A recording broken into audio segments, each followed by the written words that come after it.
I am heavy bored. I may say that the male is entirely hostile. No! Resources. Life, friends, is boring. We must not say so. We're gonna find out. Yeah, most of my classroom experience, like in terms of being a student, is being extremely frustrated with the classroom discussion about a text because it's Yeah. stupid. Like it's literally like people are saying dumb shit and it's pissing me off, and I'm just like, People what did are you just just read? like- Did you even read this book? Like saying it Or in my head. well, like, or people are just like trying to say some highest level shit without like having any discussion about like the basics of what's happening in this book. I remember that happening a lot in my grad fiction class, recent fiction. Yeah, I remember taking And it was always like by the end of the fucking however long that fucking class was, that once a week class, however goddamn long. it's like 3 hours probably. If it's once Yeah, a week. yeah. And like we'd get to the end and someone would finally bring up something that all this time I was like, this is what half of my notes are about because it's the most like standout, obvious, like recurring thing in the book.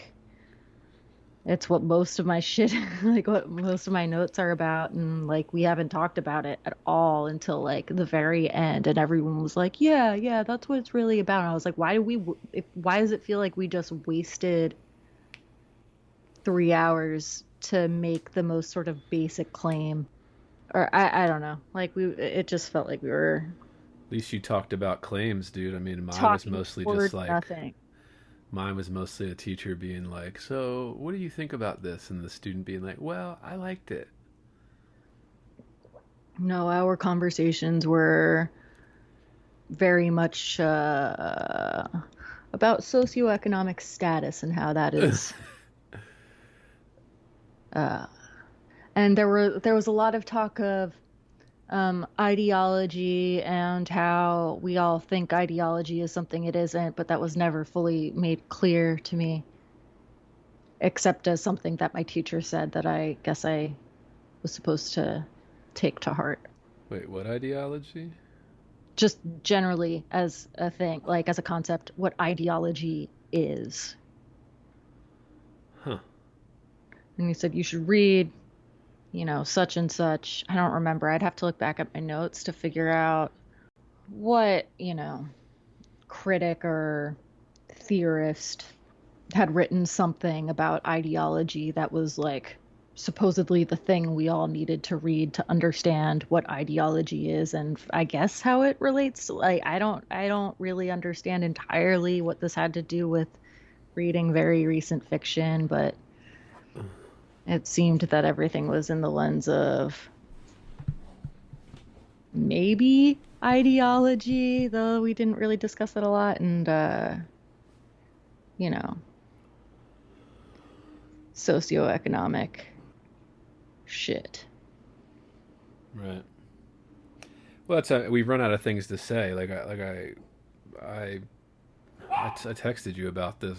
Just last night I was listening to that Sam Harris thing on like consciousness, and just he's very into that kind of shit. Anybody that's interested in Sam Harris or knows about his writings and stuff, like he's got interesting thoughts on free will and consciousness and just, how the brain works type thing.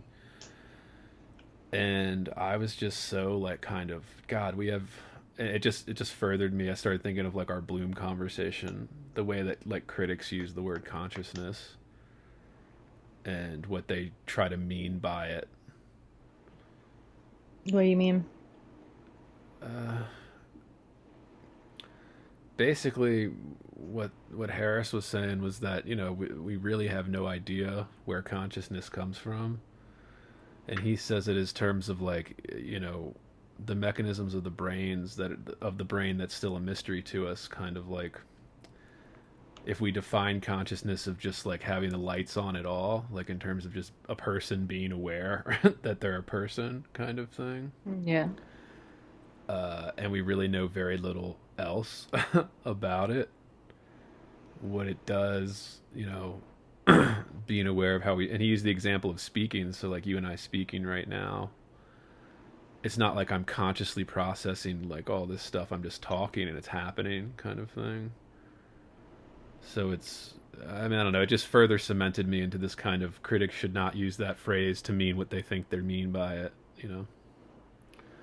Yeah, I just don't know. I If think you're going to say expand consciousness, which is what a lot of critics like to say, I'm just like, well, what the fuck are you even saying? Like, we don't even have a set definition of what the fuck. Yeah, I get what you mean by that. I mean, like, if you think about, like, well, and we can maybe get into this when we, like, start actually talking about Merwin, but, fucking, yeah, Bill was listening to this book. Yeah, I think he learned about because of Sam Harris or something. Yeah. But it was like, oh, fuck, I'll have to look up or ask him what it was. But it was interesting as shit. We were listening to it in the car.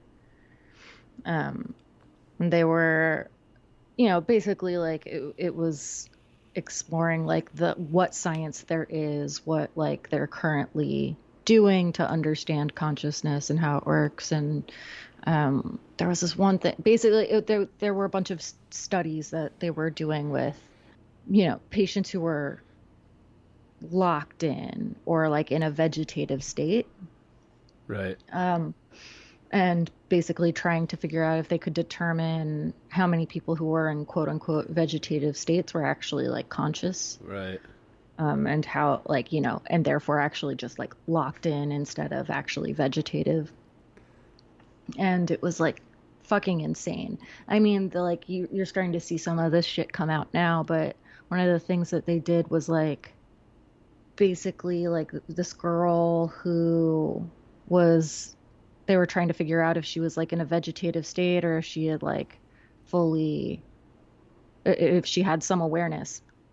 And they basically had her like think about moving through the rooms of her house to mean like yes or something, and doing something else like playing soccer or something to mean no.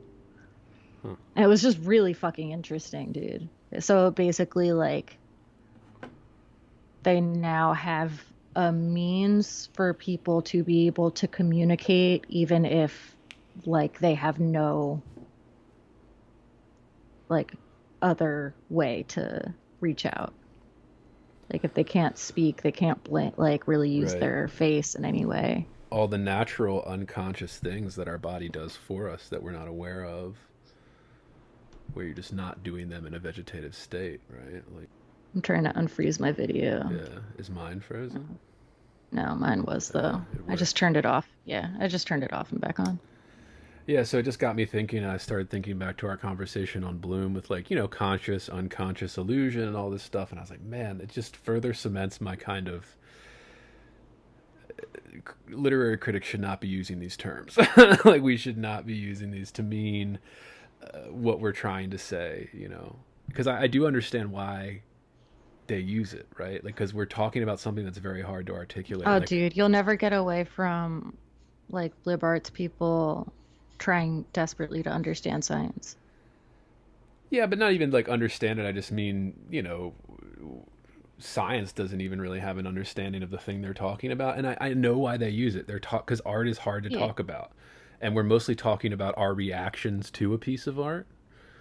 So this is why I like Bloom's idea of, it's all personal, because you can only have a personal interpretation of an art. Like there is no, like, it's an individual reading something and reacting and interpreting it.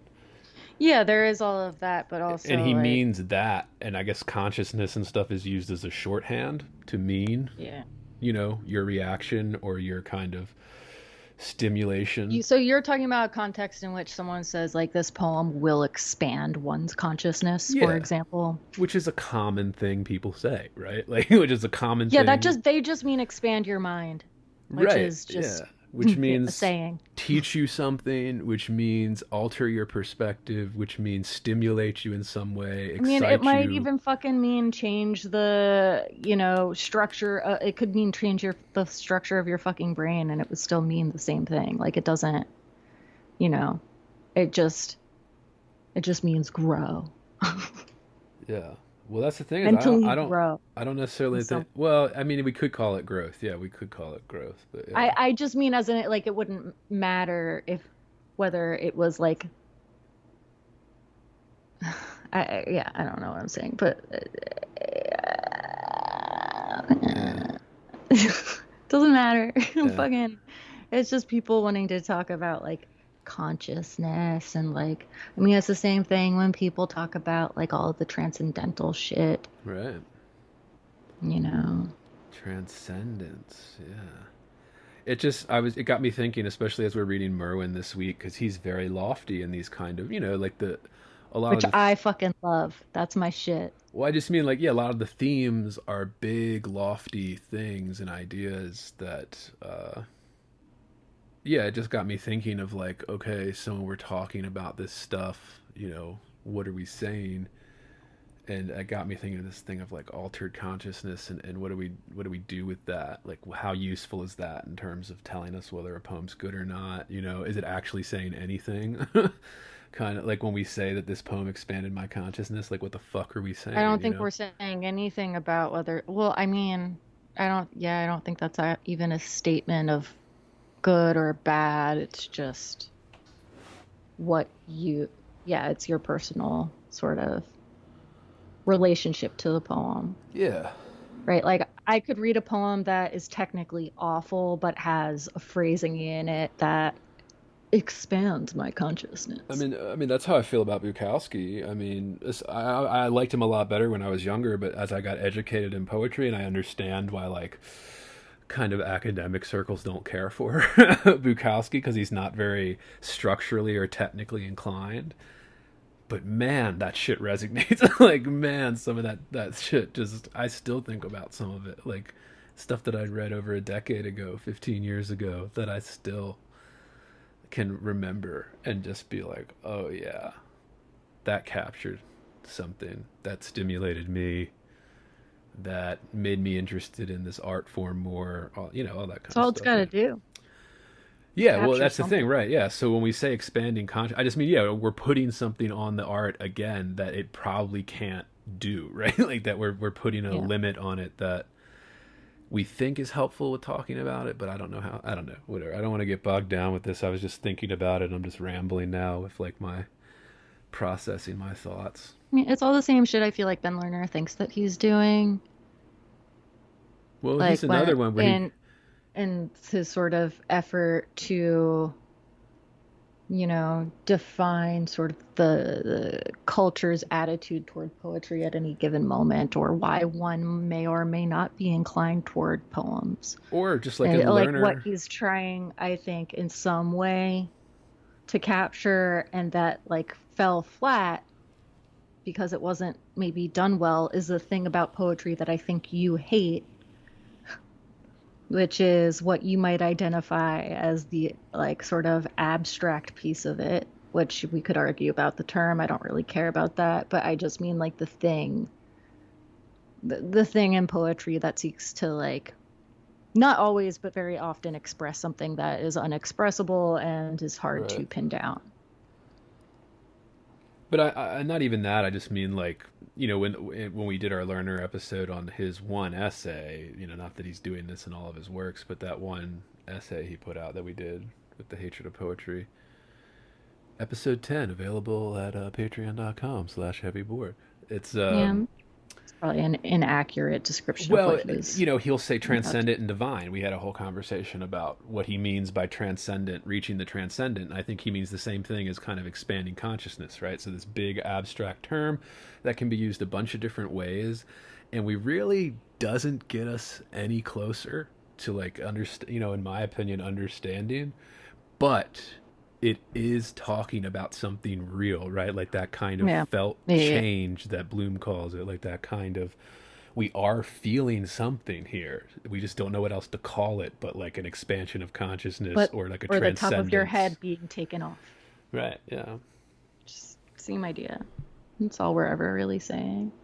It's a feeling. Although Like the top of your head being taken off, I would argue, is more specific than it just is very saying, yeah, specific. But than Emily Dickinson transcendence. was Emily Dickinson. Yeah. Won't she? This is a Dickinson pod. This is a Dickinson pod. Welcome to the Dickinson Although pod. right now, today, we're part Merwin pod. What, 50%? 50% Merwin. Dude, our host. All right, yeah, we should say That what dude this is. fucks. He fucks so much. Merwin fucks. Yeah, Sophie kept texting me this like all week. We were reading this book, and Sophie was in the the version we have has these nice kind of glossy photos in the beginning, So fucking hot. and like it says Merwin at various ages, and then like a lot of them are just when he's old as shit, like now, more recently, and Sophie just kept sending me pictures, like screenshots of like these pictures of him, and just being like, "This guy fucks," and I just started laughing like every single time, like, Dude, I'm so hot for him. yeah, So hot for this old man. Merwin. All right, yeah. Before we get to it, this is Heavy Board. This is episode 14. My name's Andrew Whitstyle. I'm Sophie Weiner. All right, today we're doing the essential W.S. Merwin. This guy fucks. Dude. I mean, I'm telling you, like, y'all think it's a joke. I'm telling you, though. In his later years, he continued to be what I would call very fuckable. Are you? Yeah, that's interesting too. We'll touch on this. Sophie was texting me about that, and I was like, huh. I wonder how much sex appeal is a part of a lot of writers' legacies. Yeah, I don't know what it is about this guy, but so hot right now. Yeah. Yeah, it's funny. Like my wife always tells me stuff like that. My wife has a thing for like Richard Dawkins. Yeah, that makes that. Yeah, Yeah, I can see that. yeah. Where like she'll always say that she like reads all his books and stuff. I'm like, yeah. Yeah, I partially regret telling Bill that I have a thing for the older, more mature Jack Black. The chubbier Jack Black, like The fatter, more bearded Jack Jack Black. Black. Yeah, interesting. It's funny. Do you remember like those? I remember they used to do these countdowns on like VH1 where they had like the sexiest people or whatever, and they did like the 100. And I think Jack Black was like number 90 something on one of those lists. And this was like when Jack Black was getting very big. So like Orange County, Saving Silverman, School of Rock era, like early 2000s. Yeah, there's just something about that charisma, dude. I remember, and also his dude, face. He's got good face. Dude, I remember they showed this clip, like it was like Jenna Jameson or something, like doing like, this is people that don't remember VH1 and MTV in like the early 2000s was just all about like sleazy sex shit. And it was, they had great. like, it was great. As opposed to now. Yeah. None of it's about that. I don't even know what shows air on those networks anymore. No, I use the internet to watch most of my trash TV, but also Netflix. Yeah. But anyway, yeah, like I remember Jenna Jameson very specifically explaining why she found Jack Black sexy. Like, and he was on this countdown of like, like 100 sexiest men or something. Like, and, yeah, I just remember being like, yeah, it's a strange phenomenon, but yeah, I mean, but it's real. But it's absolutely real, yeah. And yeah, when we say the word sexy too, I mean, like we can mean it in so many different ways, different types, different degrees. Like it's so much more complicated than just like, yeah, like the physical attraction. Yeah, it's a whole thing. It's like the ability to make one laugh. Right. Is important to that, or yeah, but also his beard's real good. Yeah. We can't pretend the looks don't matter. They do. They matter a lot. It's funny. I've been watching a lot of the X Files just because it's like something to watch, and there's like 14 seasons on Hulu or whatever. So I like put it on at night before bed because I like the vibe, right? Yeah. And like I'll watch it. And there's some real bangers in there too. Like Vince Gilligan was one of the Yeah. main writers at the beginning, and then later became more important in the show. But like they there's a lot, like I forgot how huge that show was, like as a cultural phenomenon, Oh yeah. and like how many actors I see like at just watching old episodes, like in the first 5 seasons of the X Files. You can watch this if you have like any type of subscription that has X Yeah, Files it's like on it. watching SVU. Yeah, and there's young Jack Black, and skinny Jack Black was in was in an episode playing like an arcade nerd in like 1994, like in this X Files episode, and I was like, oh my god, he's so thin. Like he was like still trying to be like a serious actor, and God, who else did I see in that? I just saw a bunch of young actors that I was like, holy shit, all these young people coming like just starting out that I knew as like a big star because I was a little too young for when X Files was airing. Yeah. It's funny whenever I put it on, and my wife will always be like, "God, I used to hate this." Like she said, her dad used to watch it, and like she would be terrified of the music when it would come on, like at like 10 o'clock on Fox or whatever, as like a little kid. And she'd I hear just like, never got into it. "It's We not were like, great, we were just behind it. but it's We fine." just missed that boat. Yeah, exactly. It was a little bit, and it got canceled and then brought back a bunch of times. Yeah. But anyway, yeah, I've just been watching that. It's just since we brought up Jack Black, there's like so many. It's not that is one nice thing about streaming is that we do have all this stuff that we can just go back and watch. Whereas like you wouldn't be able to watch the entire X Files series before unless you bought the DVDs. You just wouldn't be able to watch that whole thing from start to finish. Like. Unless you downloaded it illegally. Or downloaded illegally, in which case people were probably ripping the DVDs and putting them up online. So like, yeah, like you couldn't do that shit. Yeah, fuck. All right, what the fuck were we talking about? Merwin. William Stanley Merwin. Is that it? Okay? I didn't know what the WS. I guess I knew William. Stanley. I wonder why he didn't go by William. Or William Stanley, but WS. I don't know. I like the abbreviation. Yeah, there's something writerly about it. Mysterious. Very sexy. Yeah, writers with 3 names. All right, yeah. So we did that. We had the same copy of the same book this time. So a rare occasion where the page numbers match up on heavy board. We both have the Copper Canyon. I think because this is the only one that put it out. Copper Canyon, the Essential W.S. Merwin, and I think this came out in 2017. Yeah. So this is a nice kind of selected. It tells all of his books, his translations, throughout his whole life, really. And I guess he's still alive, but No, he died. oh, he died when? Yeah, he's dead. 2019. Okay, so he died right after this. Yeah. A couple years right after his last book there.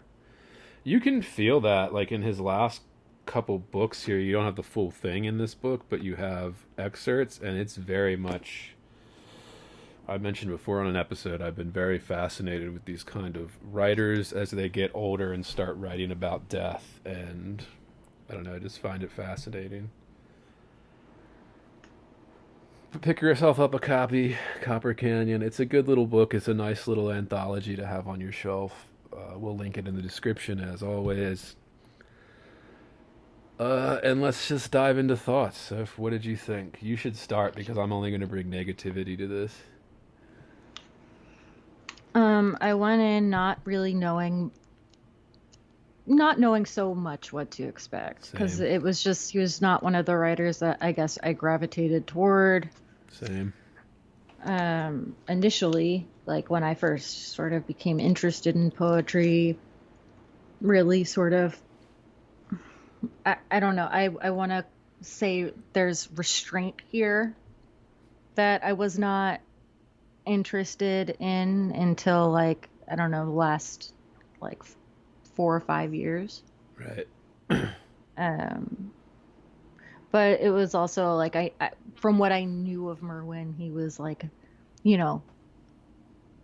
one of the old male nature poets. It's sort of how I thought of him. I mean, honestly, Uh, it's kind of which is kind of yeah, accurate. it's an You accurate know, it's description. not wrong. But yeah, I like this. I fuck with this a lot. Which surprises me because like there were moments. There was like a dark moment. So we should mention this book starts with his translations, with a selection of his translations. He did a lot of translating. I actually like really enjoyed those. Um, then you get to his first book.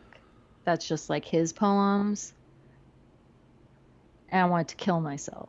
Yeah, and it's very young. You can say he's probably very into Lowell, right? Yeah. You can kind of Um, feel that, well, and I mean, he was like, I'm pretty sure he was Berryman's student too, so right? that would Yeah, make sense that he was into someone who was, you know, big around that time. I mean, I was telling you before, like I think of it's sort of one of those poets that's like crazy to look at and you think like, oh, like this is contemporary. This is just like someone who has very recently died who still was like, touched by like Berryman and Lowell and, spoke to Ezra Pound in person. Like, 20-year friendship according to the book between him and Ezra. yeah. And however much that might be like an almost acquaintance, maybe, I don't know. Supposedly they Uh, wrote letters back and forth up until Ezra yeah, Pound's exactly. death. Not So like yeah, they were like best buddies going to get coffee all the right. time or something. Right? But he like went to visit Pound at a hospital one day. And I guess they kept writing ever since then. Right. Um, You imagine a time where you could just be like pen pals with like a writer that could like you could send stuff to and they would help crazy. you. Yeah, so I mean it doesn't exist any longer No, like like now that. you would feel like an asshole. I know because like I have foolishly I remember and it was like someone like really young, someone with one book out who was in a PhD at the time, whose book I really enjoyed and like reached out to them and was like, "Hey, I really like your like I really like your book. I wanted to say that like, I'm starting out and Right. um I really admire this about your writing and blah blah blah." Tries that like, Facebook was still sort of the thing Right. And it at the was still time. new and like you could do that and it wasn't so weird. Like it wasn't like people's DMs Yeah, I filling up didn't with do like that. weird sex shit. Yeah. But I remember being like, man, But you said it's you just like wrote to an make it. email? Yeah, I think I wrote it like a Facebook message or something. I don't remember. But yeah, I feel like that's not a thing. Although I think like if anyone were to do it, I think a poet would be the most likely to answer you for some reason. I feel like a poet is probably more likely to answer you than a hot shit fiction writer. I had a friend in grad school that just sent a copy of his book to like Donald Hall, and Hall before he died, I mean, just sent back a letter like saying, "Oh, thank you for sending me this book. I appreciated this poem in it, like kind of thing." Like Yeah, that's cool. Like, it's a different generation. I mean, it's a different era, dude. Like, can you imagine a contemporary poet? but imagine sending that as an email, right? Like no one's Right? doing Yeah. like who's doing that? Maybe it's the format. You're right. Maybe the format of like email is just too cold, and people it's too Well, easy to it's cold ignore. and and there's too much of it. Imagine how Right. many. I imagine somewhat fewer people might take the sort of, do all of the shit it takes to like, write a letter or like print out all of the poems that, you want to share or whatever it is. Right. And like go and find an address to Find an mail it. address. Yeah. It's much easier to find an email address. Much easier to find an email address, much easier to end up in a spam folder, much easier to just be one of millions of like solicitations Right. that Yeah. you get as a well-known and well-published writer. Yeah. Um, you know. I mean, I only think about that like I wonder what Merwin was like in that regard. He That's seems interesting to very. think. I don't know. I mean, you can. I don't. I have no idea. I'm sure people knew him, but like that could tell us. But he seems like kind of a kind, gentle, like warmly old Seems man. very much like that, but also like somebody who could possibly like be the type to just say, you know what, it's too much. I'm gonna go spend the next several days in the woods and like I'm not going to respond to anything I receive in that time. Kurt Cobain style, dude. Yeah. But you know, I mean like he seems like a guy who takes the most peaceful shits. much, much, much fiber, dude. I was eating those pineapples. I mean just unstrained. Just I can't imagine him like or if it is, it's comical, it's gentle, it's there's not a lot of splashback, Yeah, you know? just a soft, solid plop, dude. Good Yeah. stool. Stool chart. We'll have to bust The out the plot stool chart. overheard by his wife, you know, they Yeah. share a giggle. Yeah. Uh, yeah, he it does strike me maybe he was soft voiced or something.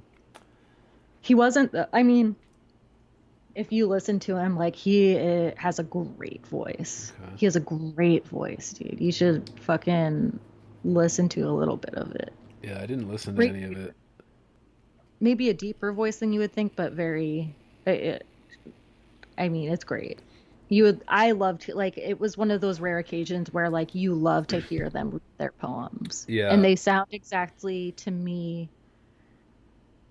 Maybe and you know I have this tendency. I like maybe I read them a little bit faster than he does, but like they sound largely to me the same when he reads them as they sound to me on the page, which I think is in many ways the sign of a successful poem. Not entirely, not the only sign, but yeah, his first book I didn't really enjoy. I found myself sort of slogging through it, but once you hit, I mean, even before we get to the book that's like his big book, that's like, you know, what people would call his breakthrough book, which is The Lice, and that's I think 67 that Yeah. came out. Even the book before that, I think, where he was still using punctuation, I was really starting to enjoy him. Then I got to, you know, the books where he basically stops using punctuation. I was like, this is fucking great. But yeah, he tackles all of those big issues that I love and he doesn't do like the nature thing in a way that I find like obnoxious, even though he's like, you know, people will write about like his eco poetics and how he, you know, I mean, this is a man who like lived in Hawaii and planted palm trees every day. Endangered palm trees. Yeah. I mean, what a fucking life, dude. Yeah. He also like he had like a house in France and a house in Maui. Yeah, man, it was back when you could still have a career in academia. He didn't have a career in academia. Oh, he didn't? No. In fact, he was like, I can't do that.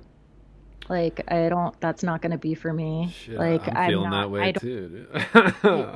and it wasn't that he knows that it would be bad for him, but he knew that or from what he said, because they talk about this in one of the interviews that I watched, the one that I sent you, just that, like, it wasn't, he didn't know what that would do for him. He didn't know what it would do to him as a writer, and it wasn't like what he wanted. How did he make a But living then? Do we know? that's what I'm saying. I don't really fucking know. Was he just like a trust fund kid, or I I I mean, I what did he do? Yeah, how do you? don't know. 'Cause, I mean, like, dude was like grew up in Pennsylvania. Right. Like, Well, I mean, you could still be a trust. I mean, well, I mean, I say that he like went to Princeton and shit. right. You know. Uh, yeah, I don't know. I don't know what he did. Maybe somebody knows. I'm sure somebody knows what he did for a living. But yeah, that's nice. Nice to not have to work in academia. not that, you know, to work in academia is fine. Like nothing wrong with that. It's just it is it does take away from living a creative life or something. There are, you know, when you're in school, whether you're working for a school or you're attending school as a student, you know, there are rules you have to follow. Like there are rules, there are punishments, there are things that like have to happen in an institution, whereas like if you can exist outside of that institution, it probably frees you up to do whatever you want, you know. So yeah. Yeah, I guess this was still a time where you could just like move to London, or no, yeah, move to Move to London and London and become. get a job in a factory and like be like a street poet or something, like walk around the Well, streets and all I see of his time in London from this Wikipedia page is that there he befriended Sylvia Plath and Ted Hughes. He just like was still part of that era, right. it seems. Interesting. Or what I think of as like some distant era that like actually isn't all that distant, but was still like when, I don't know, that for whatever reason looks so different to me Because from it right is now. different. It's entirely different. I mean, dude, like there's we're just starting to be able to do this now since we're like 20 years, 30 years removed from like, you know, internet being the thing. Yeah. The internet changed everything. I mean, we literally like it's two different times. There was pre-internet and now there's post-internet. Like that's like the world can be very much divided into that as you look back now, you know, 20 years into the internet taking over everything. Yeah. Yeah. So it's very much different. Yeah. Very, very different than. But yeah, we do want to avoid those kind of rose-colored glasses. Like, oh, it was so easy to go to France and just run into Ted Hughes and Sylvia Plath at a cafe in Paris. Yeah, it was if you were a trust fund, I guess, that didn't have to work or do Yeah, I see anything. really like nothing of his actual career other than writing poems Yeah, or like working on a play with somebody or moving. So I guess, yeah, he perhaps did not work. interesting. I mean, he was like a poet laureate I and mean, like he won all the big prizes, yeah, so yeah. I don't know. I wonder if it was. including one in like 2008. Yeah. People always bash that. They were like, oh, like a trust fund. If you look through history, most of the great writers were like these wealthy people that didn't have to work. But we would all do it if we That's didn't what I have mean. to. The people are just upset because they want. Yeah, I would love that It's my life. Yeah, goal, who you wouldn't know? want that life? Yeah, like what are you? And like not even to be rich, just to be able to like not Right. work Yeah, and really dedicate yourself to just that, that's what I mean. It's you just know? bitterness. Like so Good. much of people being Or upset about stuff like that is just being bitter, yeah. salty little haters. He actually said it was Pound that was like insisting that, I mean, he was already doing translations at the time, I think, but he said Pound really told him to translate, um, or to like go deeper into that kind of study. Yeah. And I think there's probably a lot to be said for that. Shit, man, I'm trying. But there were a lot of like, I was interested to see, so like toward not quite the middle, maybe like a third way in, you start to see like super short poems, like 1, 2 line poems. Yeah. I'd say this is still in the part of the book where things are largely very structured in, with like punctuation. They don't feel especially experimental, but still very much like of a particular voice that seems, I don't know, how would you describe it? Like kind of quiet, Yeah, definitely quiet. stripped, Yeah, you already said restrained. It's definitely restrained. not um not overly stylized, but not without style, Yeah, you know. my thoughts were, I mean, it could just be summed up in the fact that yeah, I did not have the reaction that Sophie had to this book. I am not a Merwin guy, and I know that now. Now I know that I've read all this and didn't. It was definitely a slog for me. I was especially finishing like those last 60 pages that I was finishing up before we recorded this. I was just, oh, that was a slog for me. A lot of parts. Not that there weren't things that I did. There were things that I marked, things that I appreciated. And all that kind of shit. But yeah, I mean, yeah, Merwin's not for me. Yeah, I don't know. There are just so many poems in here that, like, I would say I love Yeah. already. And some that I just really enjoyed, like Departure's Girlfriend, which is still an earlier poem. That one's on 84. And that, I don't know. That was when I like sort of felt like, oh, shit is starting to get kind of weird. Like, like using a strange, like, personification, literally Departure's girlfriend. But he deals, like, with,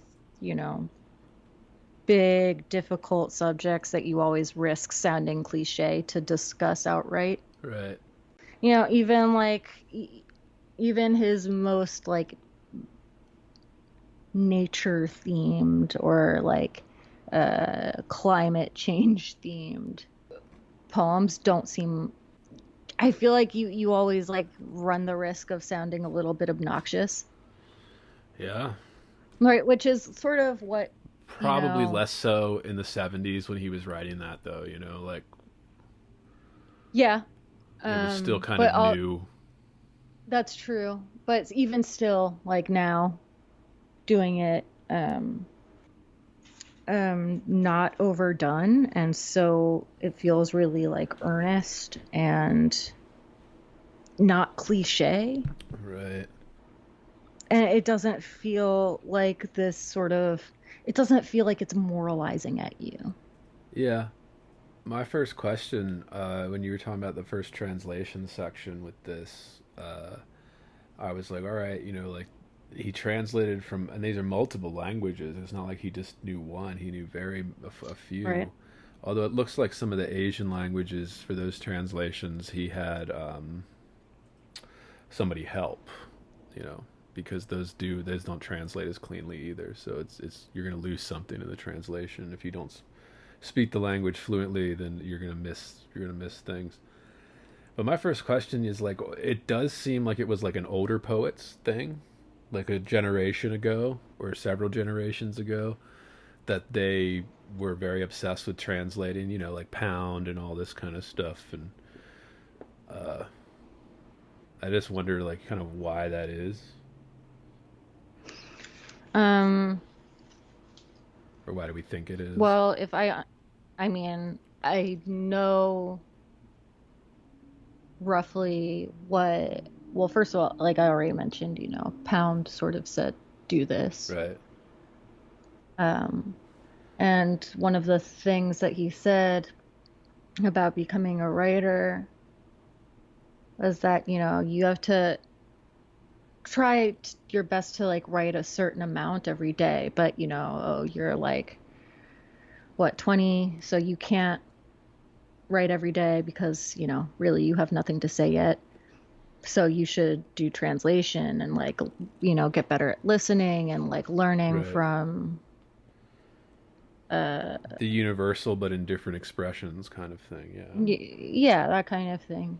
I mean, things that you can look at as being taken for granted, I think, is the way Pound, and he talked about it. It was like talks about translating the early troubadours, Yeah. many of which were song lyrics, so some of it was about the relationship between poetry and music, to go back that far, I guess. which made them particularly hard to translate, apparently, because they were song lyrics. And that's, I guess I'm getting more interested in translations, not necessarily because I'm like, oh, I want to be translating these poems, although, it's more so like I've been trying to learn these languages to just be able to read, like read these texts in their original French or something, you know. I would like to be able to do that, and there is, I don't know. I mean, I guess I'm asking the question, or I thought of this question as I was reading through this stuff, and I wrote down in my notes, okay, this reminds me a little bit of Ezra Pound, you know, like his kind of obsession with translating things, and you know, people have their views on how he translated things, but I just, it seems like something that has gone away. Not that it's disappeared, because it's still happening. Obviously, I mean, it's still happening. Copper Yeah, Canyon it's like publishes translations all the time. You know, the people that put out this book. but in terms of, do poets like in their sort of Right. whatever they see as their sort of poetry education, whether that's like personal or if that happens in an institution, like it doesn't seem like it's commonly or as commonly thought of as like an obvious, like, you should do this. This is part of every poet's education, unless you are in a PhD program, which many seem to. I was just about to say, dude, a lot of PhD programs are dropping the language requirement. So, Oh, well. yeah, so it's not, and even so, most of them only require like, you know, 2 to 4 semesters of, you know, up to like level 3 or 4 Spanish or something. So like most, kind of a refresher from high school for most people if they actually paid attention. But yeah, I've noticed more and more PhDs that are just dropping the language requirement or letting you fulfill it with bullshit kind of thing. So there are less PhDs in English graduating that don't have a firm grasp on a secondary language. And I mean, that is dying a little bit. And, you know, Merwin in this collection has a kind of an obsession with dying languages, which, I mean, it's interesting. Like, I mean, if you're just somebody who's interested in words and stuff, like languages and how they evolve and how they die out is fascinating. You could spend hours going down rabbit holes. My great-grandfather, my mother always tells stories about how he would just say things in Gaelic and stuff like that. And she wouldn't understand what he was saying at like Thanksgiving or whatever. Like he would just be talking and then break into Gaelic, and it's like, well, nobody at the table understood Gaelic but him, because even people in Ireland don't even speak it anymore. So it's, Yeah, I mean, in that poem that's called Learning a Dead Language, this is on page 52, the first lines are, "There is nothing for you to say. You must learn first to listen." I wonder if that's a direct line from Ezra Pound. I doubt it. Yeah, learning a dead language. And I But guess I'm sure that, I wouldn't be surprised to find that like was born out of that interaction. yeah, and we like how many dead languages there are too.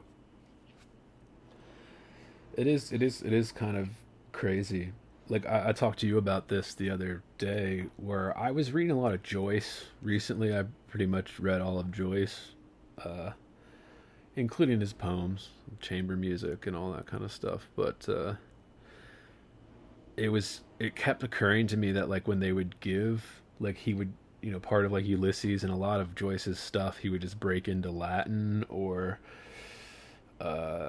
you know, any other fucking language like French or Gaelic, and he would just put that in there and there would be no translations like in the text.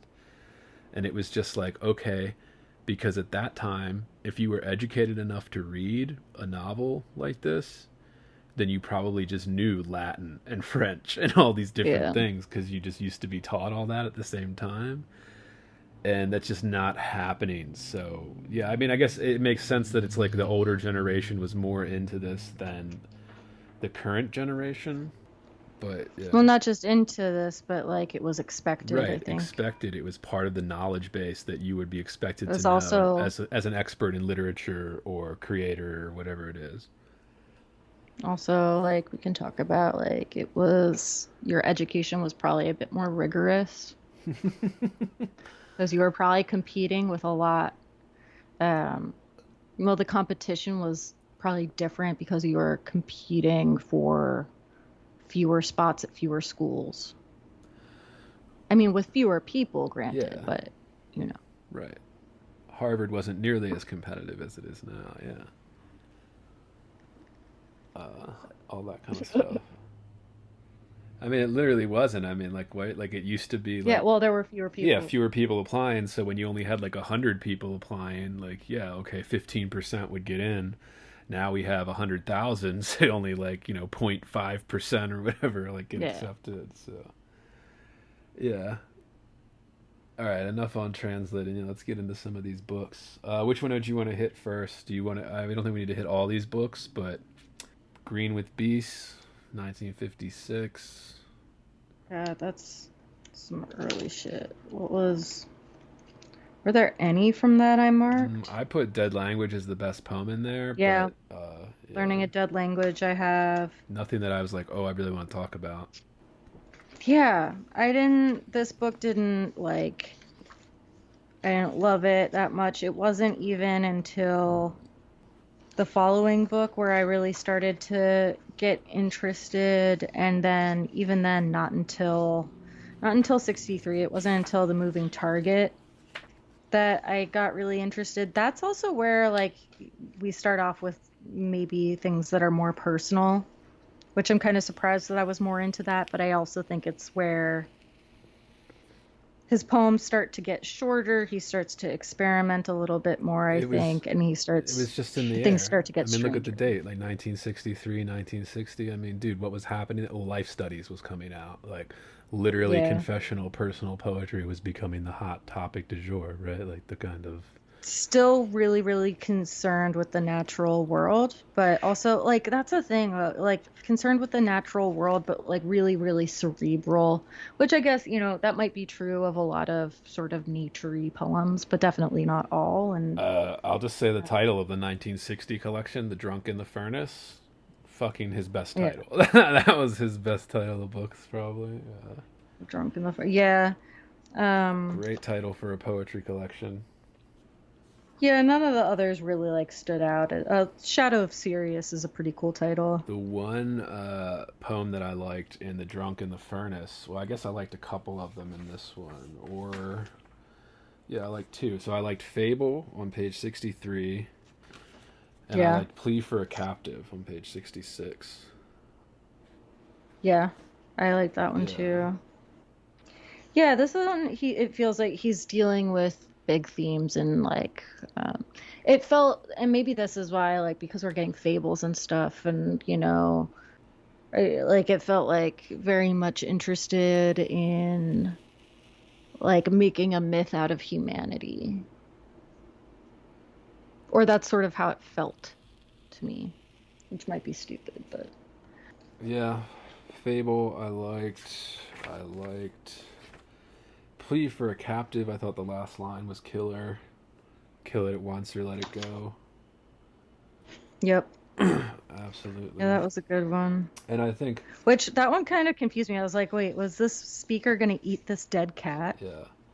So or I guess Fox. And this is when we start to see No. him break away from some of the kind. And this is this, like I said, it was in the air at this time, right? Like the confessional movement was breaking out. Even Robert Lowell was turning away from his meter and rhyme and his like extremely complex rhyme schemes and stuff. So Oh wait, this is the one with the woman who caught the fox. I'm thinking of a different poem, but yeah, I liked this one too. yeah, there were some like some of the form, like the no and the o. Yeah, I thought those worked well, and then the last line did it for me. yeah. I mean, to just get a feel for what this poem's about, when woman with the caught fox by the scruff, you can drop your hopes. It will not tame, though you prove kind, though you entice it with fat ducks.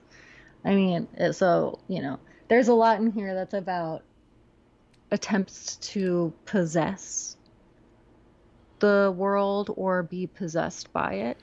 Yeah, and also, this entire poem is one sentence. Like I was just fascinated by the structure in this one, where he's not away from punctuation yet, but you can start to see Yeah, his kind of you can start to see that shift. opening up the limits of what you can do in a single sentence type thing. Yeah, because I mean, and you could look at this and very easily say, no, this is two sentences. Like, no, we sort of, even though there's only one period here, I'd say in many ways we actually kind of read this as two sentences. Well, and you could argue the colon is acting, if you wanted to get in that Yeah. argument, and then they use the stanza break to maybe you could argue that Maybe even maybe more than two, yeah. So I think this is where he's starting to like play and like using a comma as a placeholder for what will ultimately become like just no punctuation. Yeah. Which really, really suits him, and became sort of his style that he, part of the style that he was known for, or best known for. And even in the next book, when he isn't away from, he's not away from punctuation yet, but in the moving target, when we start to get those like personal poems, which I would say like we get a different kind of personal poem that come toward the end of his career. Yeah. These personal poems feel very concerned with like the specifics of his family life or moments in his family life.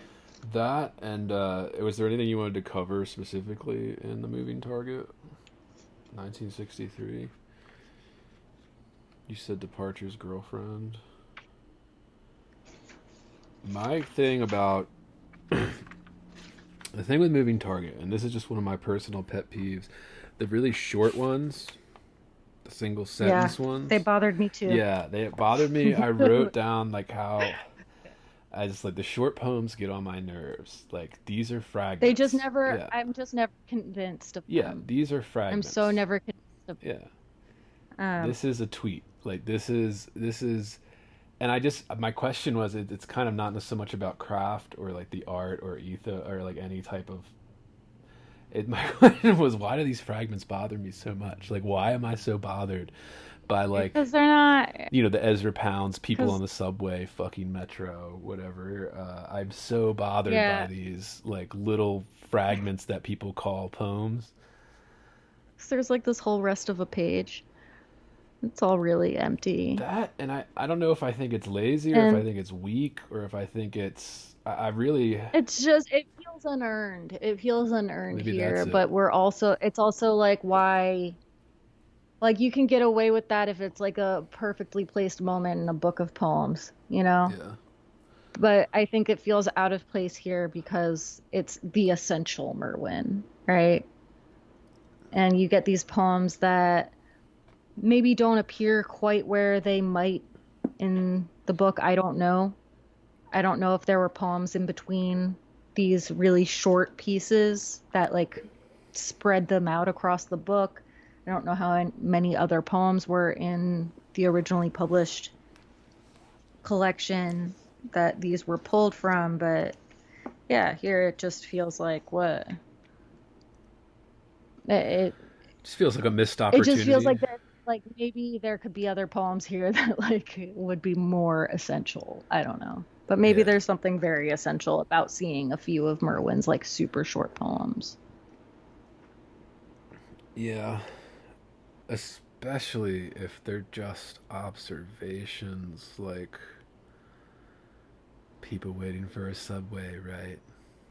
Leaves on the wet black bow. Like I was also like that never did. Well, that's what I mean. It doesn't do it. And the reason I asked it is just to talk. I never got into Pound. Me neither. I'm not a huge Ezra Pound guy, but it's like I'm still like struggling to try to articulate why I'm so bothered by, these short little fragments. I call them fragments of poem or sketches of poems, whatever you want to call them. Because you see that and you think like, well, I could do that. I could publish that. Maybe, yeah. I could write a sentence. Right, it feels like... Maybe that's it. Maybe it's because it could only be published if you already had a reputation. That's the only time you get away with that bullshit. Like some young writer could not be like turning in a poem like that to POFO or something to get their $250 for publication. Like it would not get published unless you were a Merwin, unless you're somebody who's huge. then we'd pretend that it's really great. Or it doesn't go out into a journal and it only appears in Right. the collection. Still. And then, some editor says, well, it is essential that we get Merwin in all of his moods. One of them being the one sentence mood. Yeah. Like I said, listeners, I'm only going to bring negativity to this.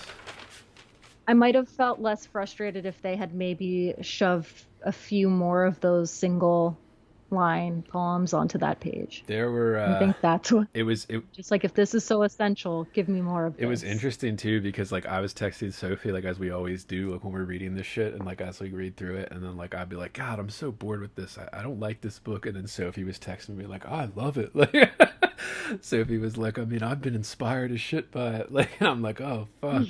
I guess yeah, it's true. I guess I just but there don't were understand. there were other times that I was feeling really bored, like earlier on in the book. And there was still this sense of like, this guy fuck. Yeah, dude.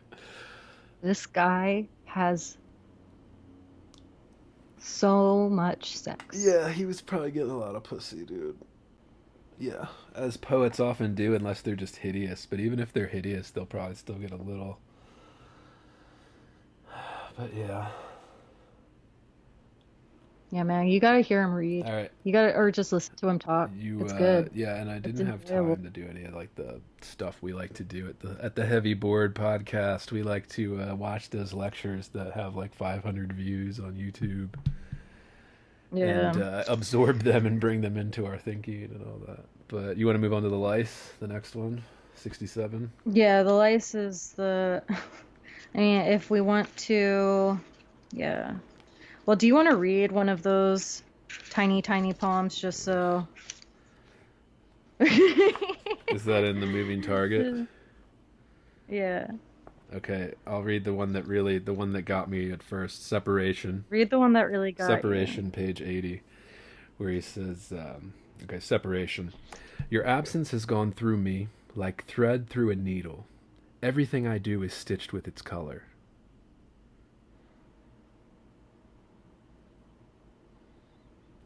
That's it.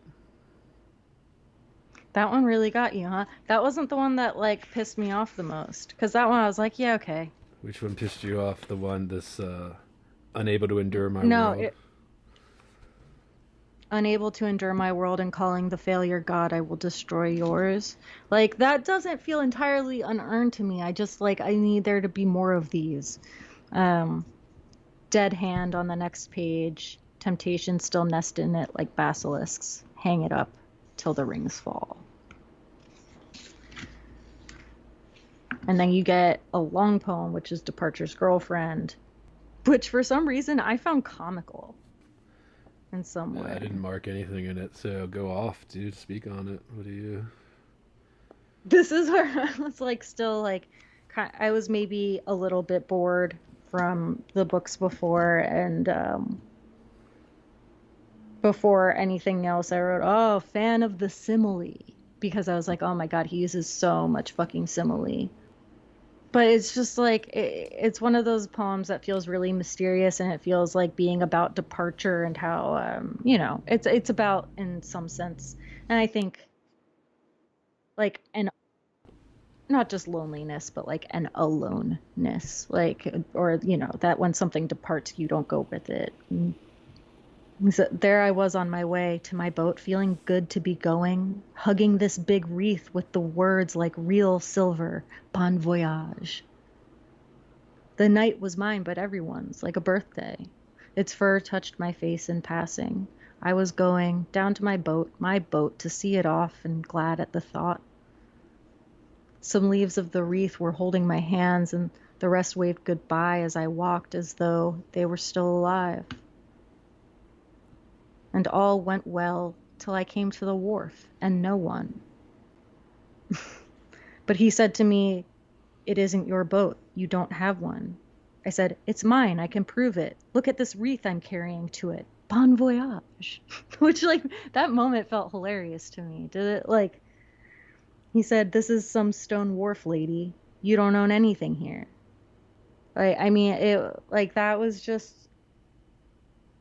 I felt like a well-earned near comical moment that is rarely approached in poems, and especially like poems like this. I feel like there are small moments of comedy in here and throughout this book, but few were as loud to me as that one.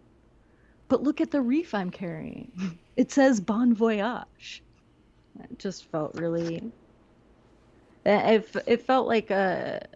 I mean, it did feel like a bit of a departure from the poems that came before. Yeah, and you do see it. Like you see, I wrote that for the lice. Yeah, this seems to be his breaking from punctuation. It's not like he broke from it entirely. It was just he was playing with it much more Yeah, I mean, looser. like he starts. You see it too in the moving target. He has like these short poems that have no punctuation, maybe except for the rare period or comma.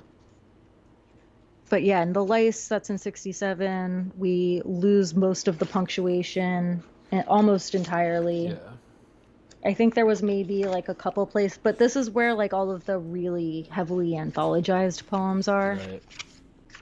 This is where like you get River of Bees, for the anniversary of my death, the Asians dying, for a coming extinction. I mean, these all stood out to me as like, oh, these are the big poems of his career.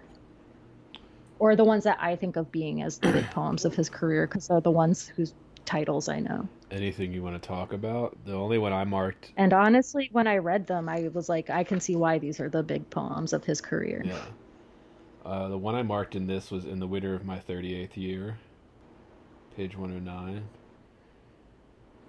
But if there's any. Yeah, that's a great one. I Yeah, marked the one before it the anniversary of my for death. the anniversary of And my that's one death. of his famous, like Sophie said, anthologized. Yeah, because it's like a tight, good little Yeah. poem. It's great. I also really enjoyed The Widow, which was like weird. He does this thing where like he focuses on the collective, and maybe that's why I think of it as like this sort of myth making of humans. You know, where he says like there is no season that requires us. That I thought was a great poem. Yeah. But that was also the poem that I was surprised to find ends with a repeated word 3 times. Invisible, invisible, invisible. And I was like, oh man, that's never going to not stand out. Whenever someone decides to do that, it's never going to not stand out to I think me. it was a joke somebody said that said if you repeat the word 3 times at the end of your poem or story, then you know you're trying to be literary. Yeah, of That was like a joke. course. Yeah. But yeah, that's true, right? I mean, because there is that powerful effect in repetition, although some of the repetition I find questionable, although not that one. No, I actually enjoyed that Yeah, one, that though. one You do works. automatically think, even though this probably came fairly early. I mean, who else does this? We have who are the big examples? There's Haas and there's Bishop, right? Yeah. Yeah, we haven't done Bishop yet on this pod. We should do that. Bishop is For so coming in good. extinction again is another one that I felt like this is a really good poem that doesn't ham fist it. Like it it doesn't go over the top. Yeah. Um, so many good lines. Damn, you got me thinking of Bishop now. And everything was rainbow, rainbow, rainbow. Surprised you're thinking of Bishop and not Haas. I don't think Haas will be your guy. Yeah, I don't. I haven't read any Haas.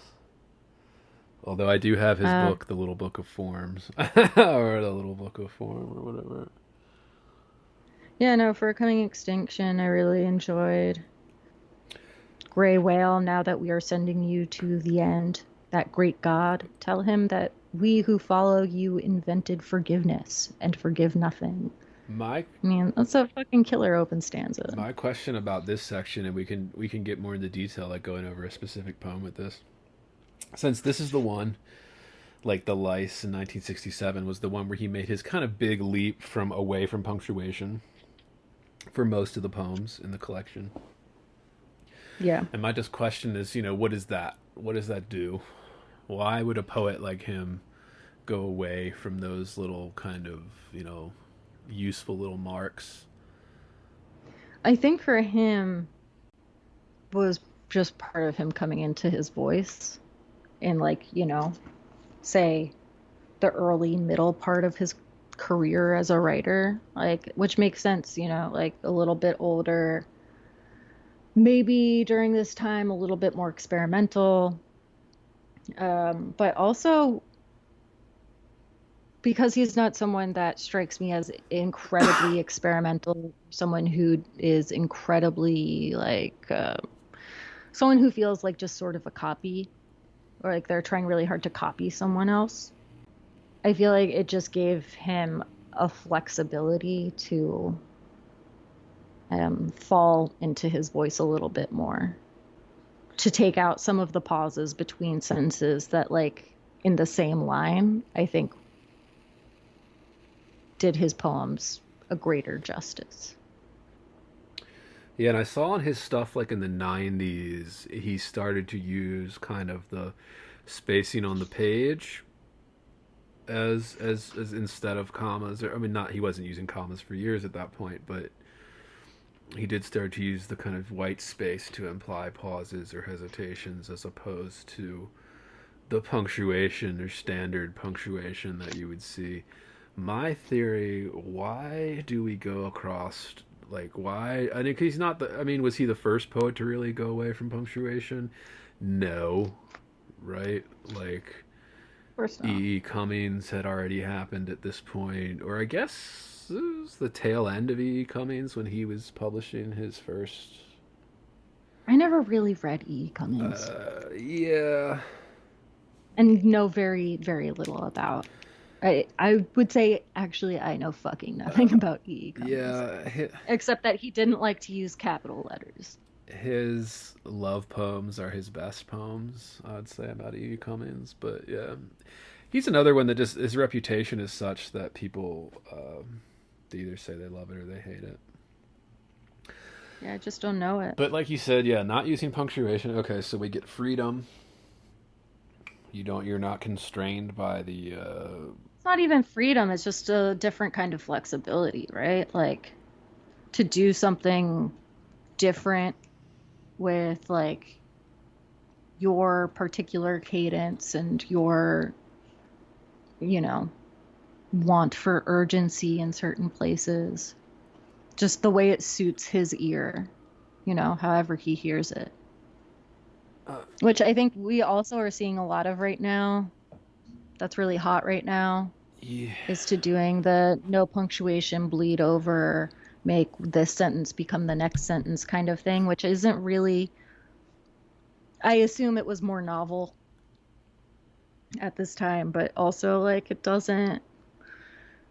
For him, it feels like something that works, is very, like, functional and suits his voice, and not something that just feels overly stylized. Well, it's interesting. Or experimental for the sake of it. Yeah, it's interesting that you bring up compared to, like, kind of the contemporary trend or whatever. Not that everybody's doing this, but yeah, it is popular right now. I mean, and we'll, like, talk about trends as though, like, we can see them from some 30,000 foot view, but, like, we can't actually. We just sort of know what we think we see.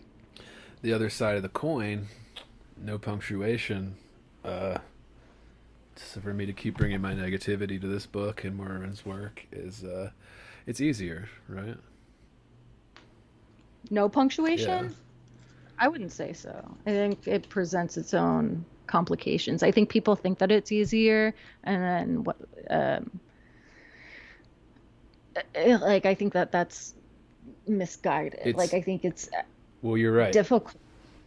I think it's easier if, like, you are always breaking with syntax. If you like, maybe, it really, really depends, I think, on where you would expect that punctuation to fall. Well, If it's naturally going to come at the end of the line and you're always breaking, like, or if it's naturally always going to come, like, if the end of the line and the end of the sentence are always going to coincide, then yeah, not using punctuation is super easy.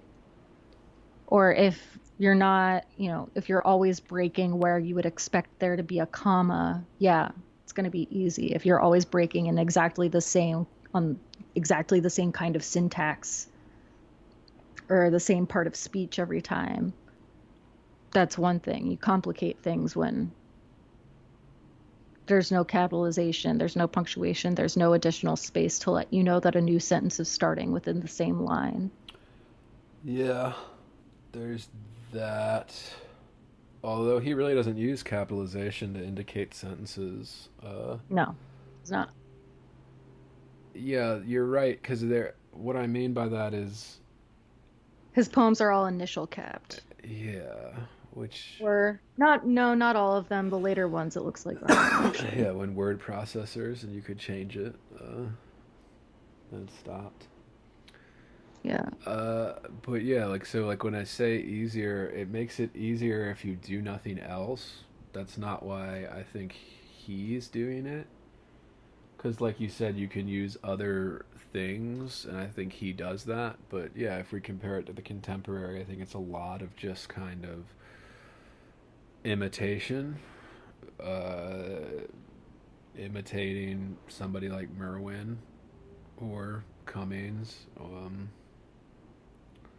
Which is like always going to be a thing, right? Like you're going to see whatever the hot poets are doing or whatever gets you initially interested, and you're going to see how they're experimenting, and you're going to go, "Oh, I want to I want to do the next hot whatever, I'm going to do the next hot collection of persona poems."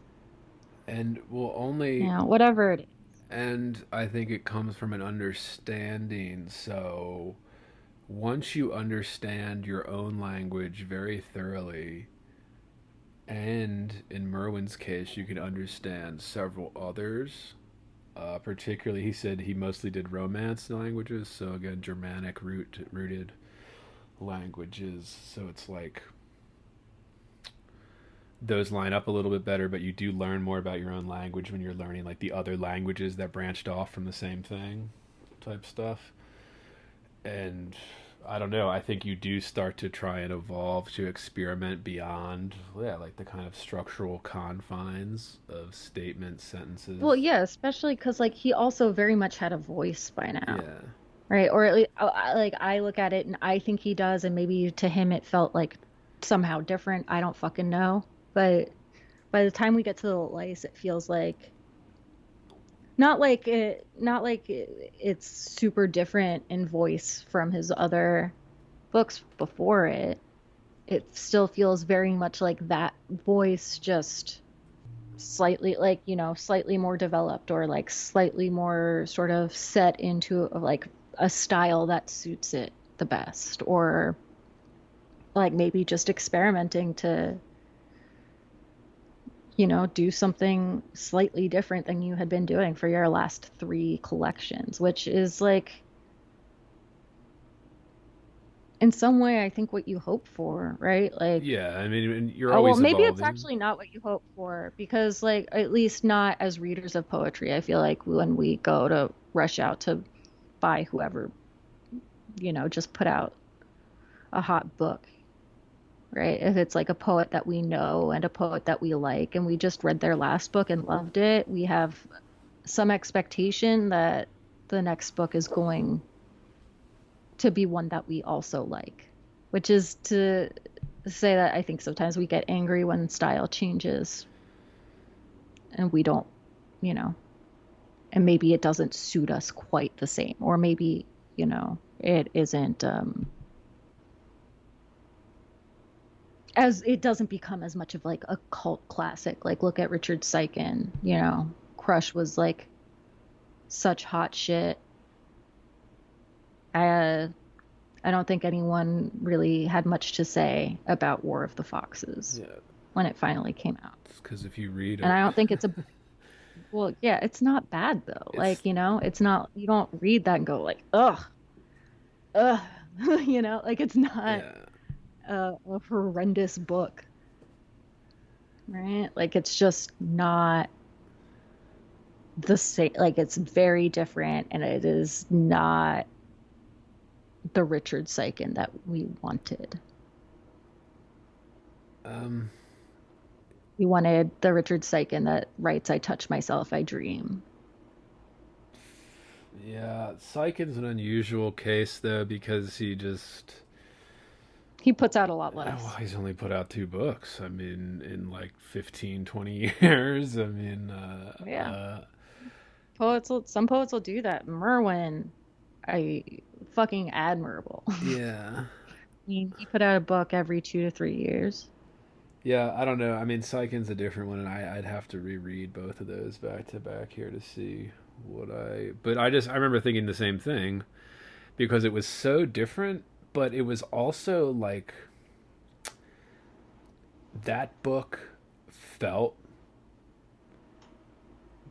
like from what I know about Psychon's second book, he was so desperate to not do Crush again because it did get him so much kind of accolades and kind of fame as much as fame as poets get, which is, not very much at all. It's and I don't know, you can just kind of feel it. There's like so much resistance to like you can feel it. Yeah, Like there's and a well, and holding I think back, that like but is normal though. Like, well, or I agree that that's I mean, normal. It's just you can read the it's like it's a resistance but not in a good way type thing. Is how I would phrase it right now. Not having read either of those books in like 5-6 years. and sometimes I feel like, you just get fucking sick of yourself. Yeah, well, it's a little different too, but You got to change it. yeah, I'm sure that happens too. Or you change it for a minute before returning to the thing that, you were sick of. right. Well, we talked about this with Bogan, but I mean, you're looking for something. After a while, it's like, okay, well, now what? All right. Do you want to move on to Carrier of Ladders? Yeah, I mean, like, overall, like, do you have any feelings about the lice? I mean, nothing that I didn't already say. Yeah, I thought it And the was, winner of my 38th year was the one that really stood out to me. yeah, I thought thought it was a good one. I'd be interested to see the whole book and to all of the poems in it. So, Yeah, buy yourself a copy. Do you want to move on to the next one or Carrier of Ladders, 1970? yeah, you start on this one. This is where I started to sort of drift away. This is where I gave up. No, I'm just kidding. This is where I ran out of time. Honestly, this is where I started getting my frustration was coming full on right here. I was getting very loud frustrations in my head. My first question was, are these lyric poems? Like, does Merwin write lyric poems? I mean, yeah. Well, hang on. I'm looking at the wrong book. Starts on page I just 120. I was like, are these lyric poems, and is that why I don't like them? Carrier of Ladders was where I was really kind of just like, okay, I would read a poem in this section and then be like, all right, what is this about? And like I said, my kind of frustration started to build. Yeah, I mean, I would still say these are lyric poems. One that stood out to me was The Night of the Shirts, page 133, where I read it twice and was just like, I don't know what this is saying.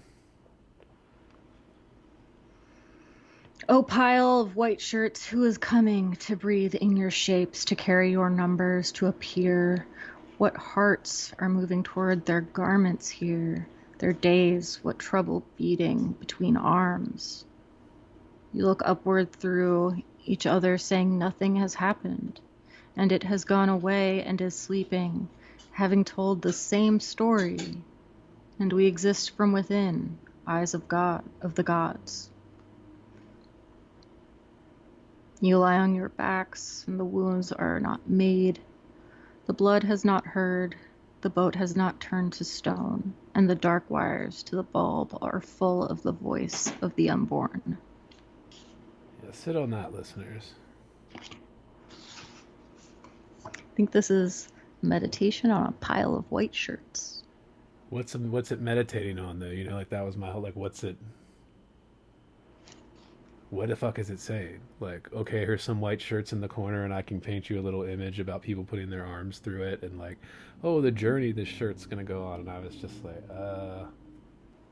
And this is, I think it's more about yeah, go. you look upward through each other saying nothing has happened and it has gone away and is sleeping. Yeah, there are lines that trip me up here. I told the same story, and we exist from within, eyes of the gods. I mean, I think this goes back to that idea of like, I mean, there are a lot of themes here that I think that he plays a lot with, like absence and like, you know, I was talking about sort of the making of the human myth and, you know, also a collective, a sense of a collective that you never actually know. Yeah, I didn't get any of it. That was the example I put out where I was just getting frustrated with this book more than I already was. In that poem specifically, I was like, I'm going to mark this one and be like, yo, what the fuck is this? Yeah, the trouble with trying to like squeeze a book like this, you know, in a week, it's like you have to do sort of nothing but read this book. Like read poems over and over again. I mean, like the poems that I deeply wanted to understand, I had to reread, you know, a bunch of times. But like this is one of those poems that until I have like read it, you know, maybe 5 times, I won't be convinced of it. You know, I'll trust it a little bit because it's there. It's in this book. Someone said it was the essential Merwin. Yeah. But Night of the yeah. Shirts. Yeah, I struggle with this Yeah. one. And that But has just kept. I think that's also one where you can read into like the themes throughout, you know, where he talks about life as a strange garment, being in one's life as in a strange garment. I come back to that. Which, you know, is always a tricky thing, leaning on other pieces of other poems to make sense of a different one. But it's what we do. Oh God, makes my eyes glaze over, dude. Oh, pile of white shirts, who is coming to breathe in your shapes, to carry your numbers? Uh, we're talking about fucking shirts, right? Like, we're talking about fucking shirts. He's talking about people more Like, I don't see it. than shit. Yeah, it's a difficult one. It's one that, you know, you can have all your convictions about what it's doing, but you still get to the end and you're kind of like, I'm not sure what's happening here.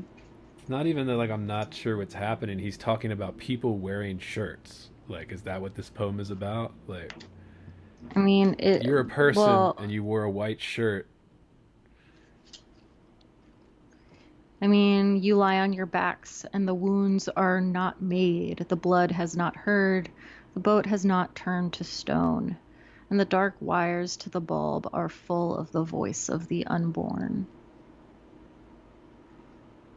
I mean, I sit here and I am struggling with that a little bit beyond just we're people, we wear shirts. That's what I mean. Like, that's what I mean. That's what I got. That's what I got from like a lot of these poems. It's like, oh, we're people, and here is a tree. Yeah, but well, I mean, I think that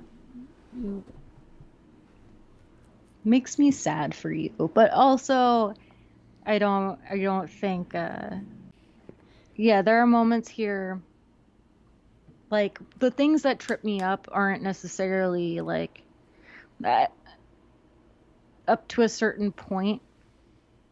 Like I'm with the first stanza and then we get to the second, you look upward through each other saying nothing has happened and it has gone away and is sleeping. Once we get to that I don't know what we're talking about. And I think that's one of the places where I struggled with him in places, or where it felt a little bit ungrounded, but usually in a way that I can enjoy and can deal with. Not, But this is one of those places where, yeah, it sort of escaped me. yeah. Or it is currently escaping me. And the reason I get kind of irked by this stuff is because it is like, I get so frustrated when people, I don't know, when a poem forces you to bend over backwards to like make sense of it. I'm just like, how can we call this like successful if like, I don't know, and we Well, I pretend that think it that depends on vagueness. what kind of sense you're demanding. If you read a poem and you sense that it is meaningful, whether or not you can like define what that meaning is, I don't think it matters. If you read a poem and halfway through, like, you stop really getting a sense of what's happening because there's like a stray it in there that refers to kind of nothing, Yeah, he likes to do that. I think that's different.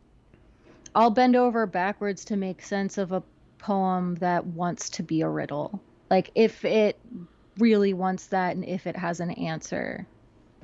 But other than that, I think what you're trying to do with a poem is you're trying to like not nail it down into like a really one clear specific meaning, although that happens. But you're piecing together smaller meanings that lend themselves to some larger sense. Yeah. My thing Um, is but just yeah, when we do that, we pretend that like vagueness or mystery is like a great skill, and I'm just like, isn't it the opposite of that? yeah, it's not that vagueness or mystery is special. It's that like if you can achieve a certain level of, if you can make something really good with the barest of language, like that is something that I think you can be proud of. Sure. But and I think sometimes the thing that can feel mysterious about that is that the language is so stripped back that maybe it is not as descriptive as we expect or as we learn as, what poetry is supposed to do, or uses abstraction, and then that feels, all mysterious because you can't see, what you can't see. You can't see an abstract word or an abstract idea, I mean.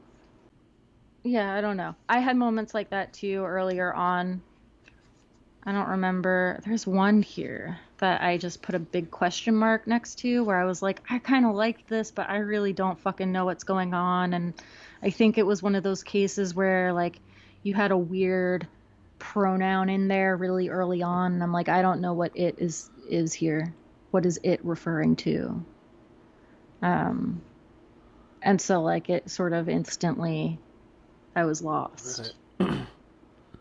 Well, that's what I always mean, and I guess it comes down to the fundamental question: is okay, what is the point of composing something like this? So, is it like, do you want people to understand what you're saying, or do you want them to just put whatever they want on it? Because, like, what is the point of what we're doing, right? Like, I remember it's like almost like elementary stuff in like workshops. Well, like people will put whatever meaning they want on top of something, but like, is that the goal of what we're doing when we write something, or are we trying to get across something very specific, you know? I don't know that specific is a weird word. I don't think so. I think you're trying to express something. Sure. I don't know that what it Something. is you're trying to express is always able to be easily defined. Sure. But that's what I mean, that's the art, right? Like expressing something, right? Like, Well, many would say it's expressing the unexpressible. Inexpressible? yeah, well, again, that's just gibberish Unexpressible? to me, like that's not an answer, like that's, well, like if somebody were to say that to It's me, an yeah. answer, it's just not one that you Well, like. it doesn't say anything is why I don't like it. It's not like I'm like choosing to ignore it. It's just saying nothing. It's like, well, you're expressing the No, it's unexpressible. saying nothing to you. Well, what's it saying then? Like that's what I mean. So if somebody says, That's what I mean. Like poetry, that like this is what this is the thing that I think Ben Lerner like failed to talk about, that like people like T.S. Eliot did really fucking well when he says things like make it new, or it's not that like you're trying, or sometimes it's about expressing something entirely new, or making something entirely new happen on the page that surprises even you, right? I think I get with that. Yeah, there's I get that point.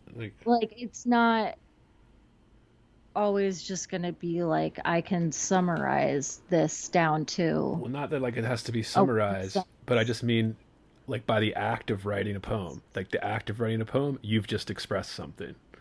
Like you've just, what is sure. it? Is it a good expression or is it a bad expression? Usually a good expression we can understand. Usually a bad one, I would say is, I don't think good and bad are especially useful terms in this. Like, what do you well, I just mean? mean in What does terms that of the mean? art. So I would call what we just talked about. Effective or ineffective is maybe, is Okay. it effective?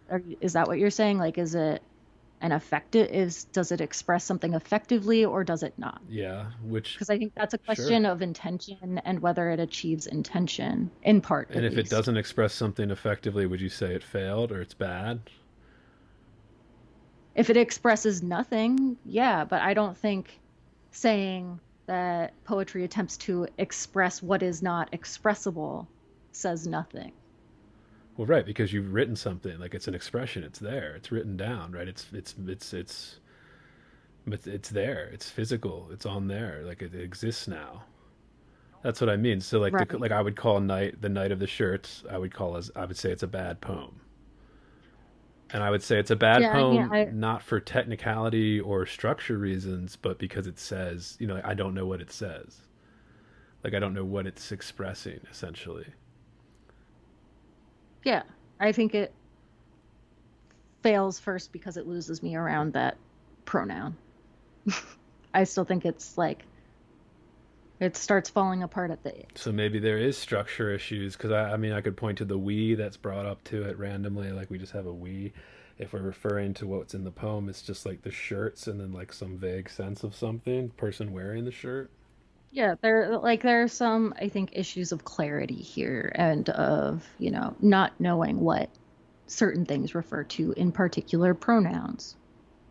Right. When I mean usually that would be considered a flaw, considering I would say as a flaw. Yeah. Yeah. But yeah, that's just how I feel about. Uh, I'm trying to find the one poem that got really fucking tripped me up. Again, like I didn't really fucking read this book. I mean, I read this book. I didn't like that particular book is where I started to like run out of yeah, we time. should move Because on. I'm a slow as fuck reader, you guys. Slow as shit. Uh, yeah, we should move on. Do you want to hit the miners' pale children? I mean, we can just say that that is a collection of lengthy prose poems. I didn't not enjoy that first one, but I can't say I read the others. I actually didn't mind Turgvinder's Stone. Is that how you say that? Shit. 140, page 140. Yeah, I mean, that's the only way I would think to pronounce it. Turgvinder. I don't know. Part of me was like, should I do the French pronunciation of that G? I don't know. And for me, it wasn't like so much that like I was like, oh, this is great. It was just like for me, this worked all the way through, and it told a story and said something. So it was almost like I liked it because it relieved me of what we just talked about. Like I was desperate to find something that I could understand. And when I read that one, I was like, oh, I understand that one. Yeah, okay, good. Like I was like, oh, okay, I don't mind this one. Yeah, it says something. It's talking about something. Well, I think that's the issue a lot of people have with most of poetry, right? Like, they want to have the sense of, I understand this immediately, I know what is being said, and I can make sense of it. Yes, I agree with that. I think that is the thing, but I think it's also because the way we've coordinated or curated the kind of poems that people are presented in like a basic public school kind of high school lit or English course curriculum is that, they'll pick things like the Night of the Shirts and be like, you don't understand this? Like, give it to students, but you don't understand this. You must be a Love them moron. shit. You must be a moron then if you don't understand it. And that's what turns people off from it. So, like, uh, you know, something like Robert Frost, people will always have to read that, but it's like you understand exactly what's happening. And people could talk about interpretations, but yeah, I don't know. I think that's part of it too. So, yes, people don't want to do the work that reading a poem requires, and that's part of it. But then I But think, you also don't want to do the work to no end. yeah, exactly. And I think Right. the part of it is what is presented. So, like, even things like you and me, like, we're overeducated on this thing. So it's like, we You also don't want a poem that makes sense, that makes you work too hard, right? Like there is such thing, I think, also as like having to work too hard to put together what a poem is doing. It is obviously generally an expectation of poetry that as a reader you are participating in the poem's making, blah blah blah blah blah. Right? Like poetry has high expectations of their readers as being active readers, like, but yeah, you also still don't want to have to work so hard as to well, and I was watching that thing about be bothered. yeah, I was watching that thing about consciousness, and then I was thinking about, yeah, like how that's used. And I think that too is that because art is hard to talk about, and because it's such a personal, comes from such like kind of a personal experience point of view kind of thing, it's why I take issue with, like, so all we are able to do is point out allusions and references, things like that, because otherwise we wouldn't have anything to say, kind of. So like, Yeah, well, it's all an act of interpretation, poetry right? Like, becoming this kind of thing that we just like. I guess my thing is like, okay, the framing that we use to talk about poetry, what if all of that is fucking wrong? Like, what if that was all just made up one day because we just didn't know what else to say? And as the more I learn, the more I read about it, like, it just, the more I think that that's the case, kind of thing, is that, what well, that we've been, specifically, like, well, what? just like the obsession over all these things. I mean, I haven't even really been able to, I mean, I'm just thinking about it, like I said, and Yeah, I I mean, I think there's, I need to think on it longer to be able to articulate it in like a coherent way. But like, I'm a sucker for some, like, I'll just sort of fall into whatever explanation someone else gives me that I latch onto. And currently, currently I'm a Bloom groupie. yeah, well, that's interesting too, because And so, if therefore, poetry is essentially figuration. figuration, well, I think that's a better, right. So that's the definition, but I just mean like articulating And something, which I also wouldn't even say that that's like just what poetry right. is, but I think that's a really good way to think about it. Yeah. And we've managed to nail down a few things. So like we've managed to nail down figuration, we've managed to nail down like illusion and things like that, Which is just part of figuration, right? Like it's structure. all. Yeah, if we want to I mean, broaden I the just. definition. I mean, Yeah. maybe. I guess I just lump all that shit in, even though it may not be. Well, the way Right. Bloom explains it, I think makes sense, which is where he kind of lumps that into, like, this is one form of figuration, kind of thing. Yeah. The illusion, right? All that. So it's an easier way to think about it. I think it makes sense to think of it that way. And, again, also people have different fucking tastes, and like, someone out there really likes, what Lana Del Rey has to say, and that's really fucking great for them. Awesome. I really think that's lame, but that's me, right? And that's my taste that I will tell you is, in my opinion, correct. Yeah, I've just been thinking more and more about it because, and like I said, as I was listening to that thing on consciousness, and from like kind of a neuroscientist perspective and understanding of consciousness, I was just kind of like, damn, yeah, this has no place in literature. Like, we don't understand this enough to be using this word. to describe something that we already struggle to describe, like, you know, because it is hard to describe. I don't know. The more I read about it and the more I get into it, I'm just convinced that, yeah, I don't know, we're doing it all wrong. But, you know, I'm nobody, so I'm just one person thinking out loud, and then, I don't even doing what all wrong. Like, I don't even fucking know. well, I don't even know how useful it is. I'm just gonna, I don't know. I'm becoming more and more of the mind that, like, fuck it all. I'm just gonna read and I'm just gonna write, and that's that. yeah, And like whatever other people have to say about that's all it you can is. do. Yeah, I mean, that is the solution, right? Because I don't know. It's just, yeah. I find myself more and more like the more I read, the more educated I get, the more I take issue with the way we frame our discussions around poetry and works of great art. But that's a huge side note. Just something that I've been loosely working over in my head. Just a note. Yeah. I disagree with the fundamentals of judgment. No, it's all right, yeah, let's skip that one then. The Miners Pale Children. Fuck that.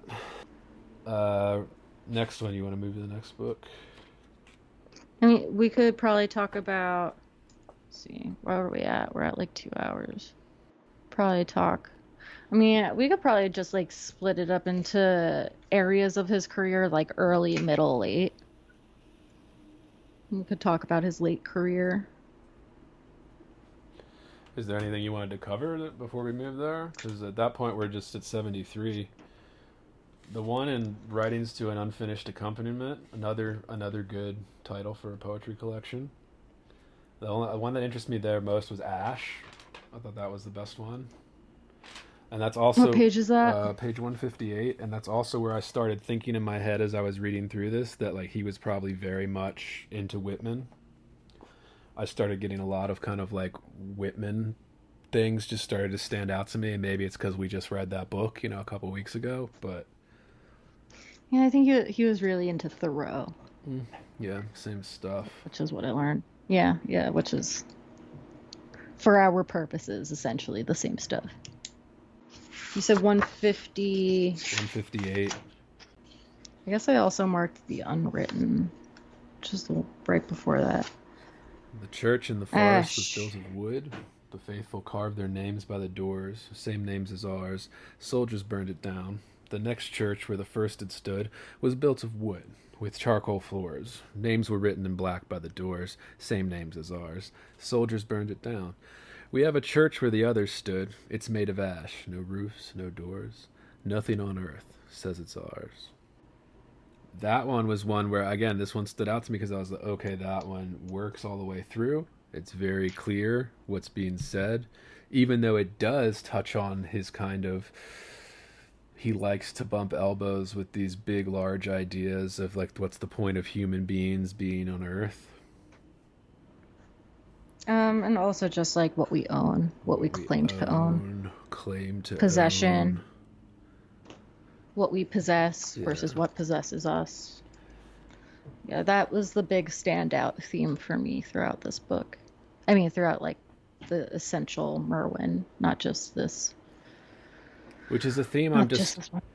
it's good that you point that out because I think maybe that's why I'm bored of it, because it's just a theme that I've heard so much in my life of being a reader that I'm just sick of hearing But it. you're going to. I mean, Yeah. you can get sick of hearing it. I think that he does it in a way that's like sort of timeless, and I mean, it's been canonized enough that it is. Yeah, and I think a poem like Ash is doing it successfully in that way, kind of hitting that, you know, reducing everything to like ash, right? Everything burns, right? This kind of, Yeah.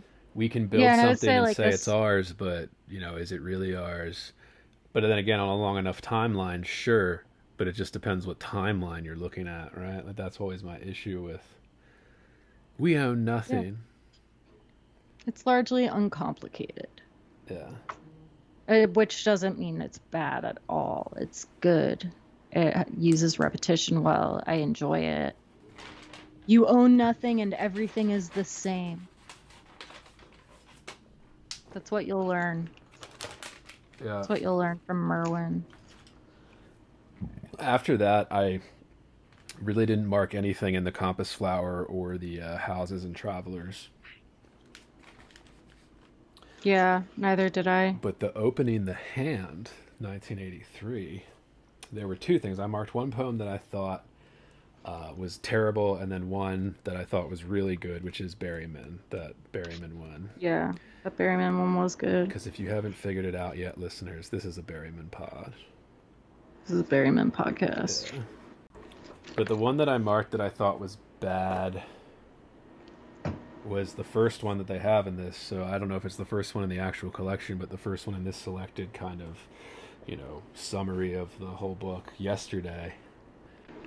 And I was just like, it's another What page? Page 181 is the bad one, Yesterday, or at least what I think is bad.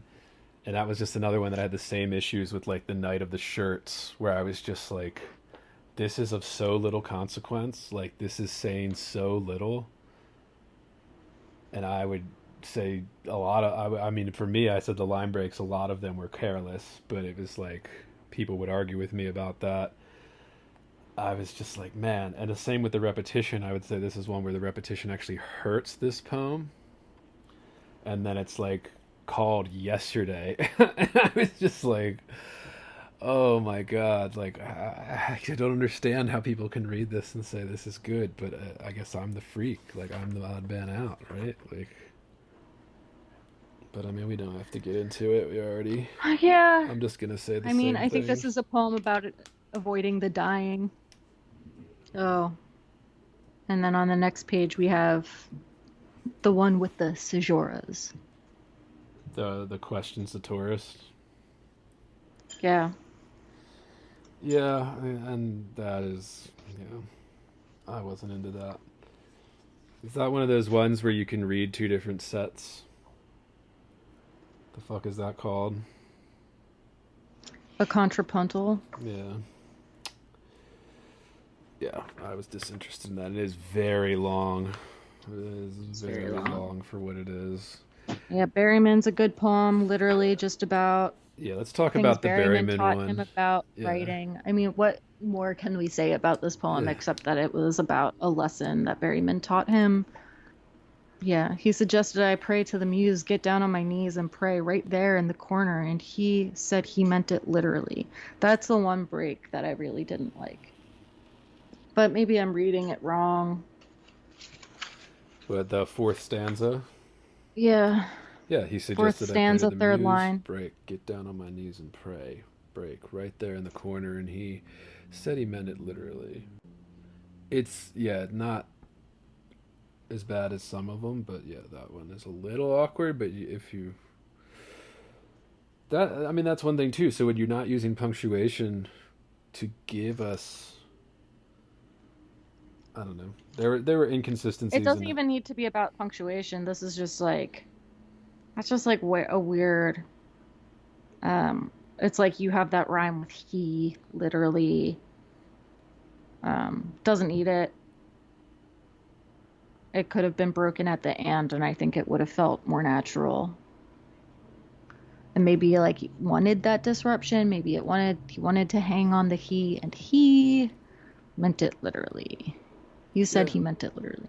But I think that's like sort of an interruption. Didn't really love that break, but I love this poem.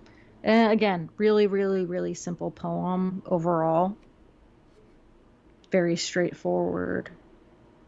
It was in the days before the beard and the drink, but he was deep in tides of his own, though, or of his own, through which he had sailed chin sideways and had tilted like a tacking sloop. He was far older than the dates allowed for, much older than I was in his 30s.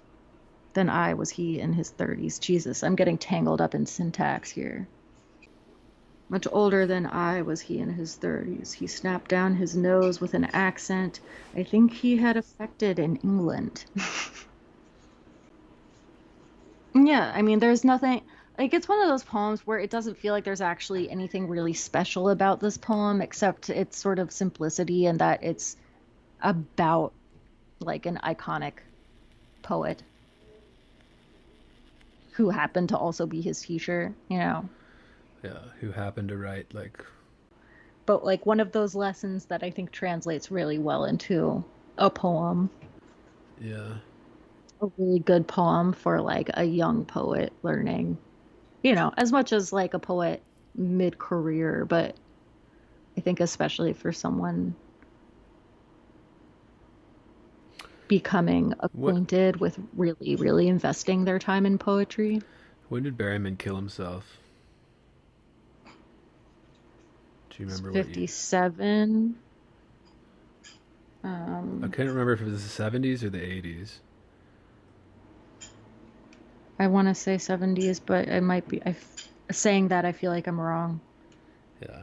Well, either way, I just with the date of this one. When was this one? This one was 83, so it could have been like just shortly Oh, after yeah, Berryman was that done. sounds right. Kind of like an homage to the guy, kind of this, great dead poet now. Great dead poet who was, again, also his teacher. Yeah. So it makes a great deal of sense. Okay. One of the last. 72 he died. Okay. 72. So this was like a full decade after. Burning out. I'm burning out. Yeah, the last one that I really even cared about was, if you want to move towards the later career, The Vixen, 1996. The That poem or book. the book? The book, Okay. but the one I liked in this one is One of the Lives. Yeah, I think that's a big one from this collection. Yeah, and it's definitely the best in this collection, at least of the ones that we get in this kind of abridged version of the collection. But that one, and And yeah, go on. I was gonna say again, like this is where I feel like we start to get a more personal glimpse of life and family, which is again like not something that is a requirement for like good poetry by any means. It's just interesting, I think, that that's where it goes toward his later career. And for me, this last book, oh, not the last book, but this one of his later books, The Vixen here, where it was like, this is where I started to see the kind of using the space on the page as well as his non-punctuation to imply what he's trying to do there. And I think this one, like One of the Lives, uses it the best out of the ones that we've seen in this collection. So like the way that he has the indentation on the other line, it paces the poem in a different way, and I think it just culminates in this kind of perfection in that poem, that particular one, out of all the ones, and it does it in this entire book. Yeah, so it has like those staggered Yeah, lines. exactly, and I just think Um, it works the best in One of the Lives. yeah, it's something he does really well too, the no punctuation thing, the having a new sentence start in the middle of the line without punctuation, in a way that I just think is really natural to him. Or feel like it sounds very natural in his voice. Yeah, it seems more interested in like, I mean, he's talking really about his family here. Yeah, what is this poem about? So what did you say about One of the Lives? Yeah, what is this? I would say, I What mean, is this clearly poem it's, doing that impresses you? well, what really impressed me was the way that the staggering of the lines, like you said, it denotes the comma, essentially.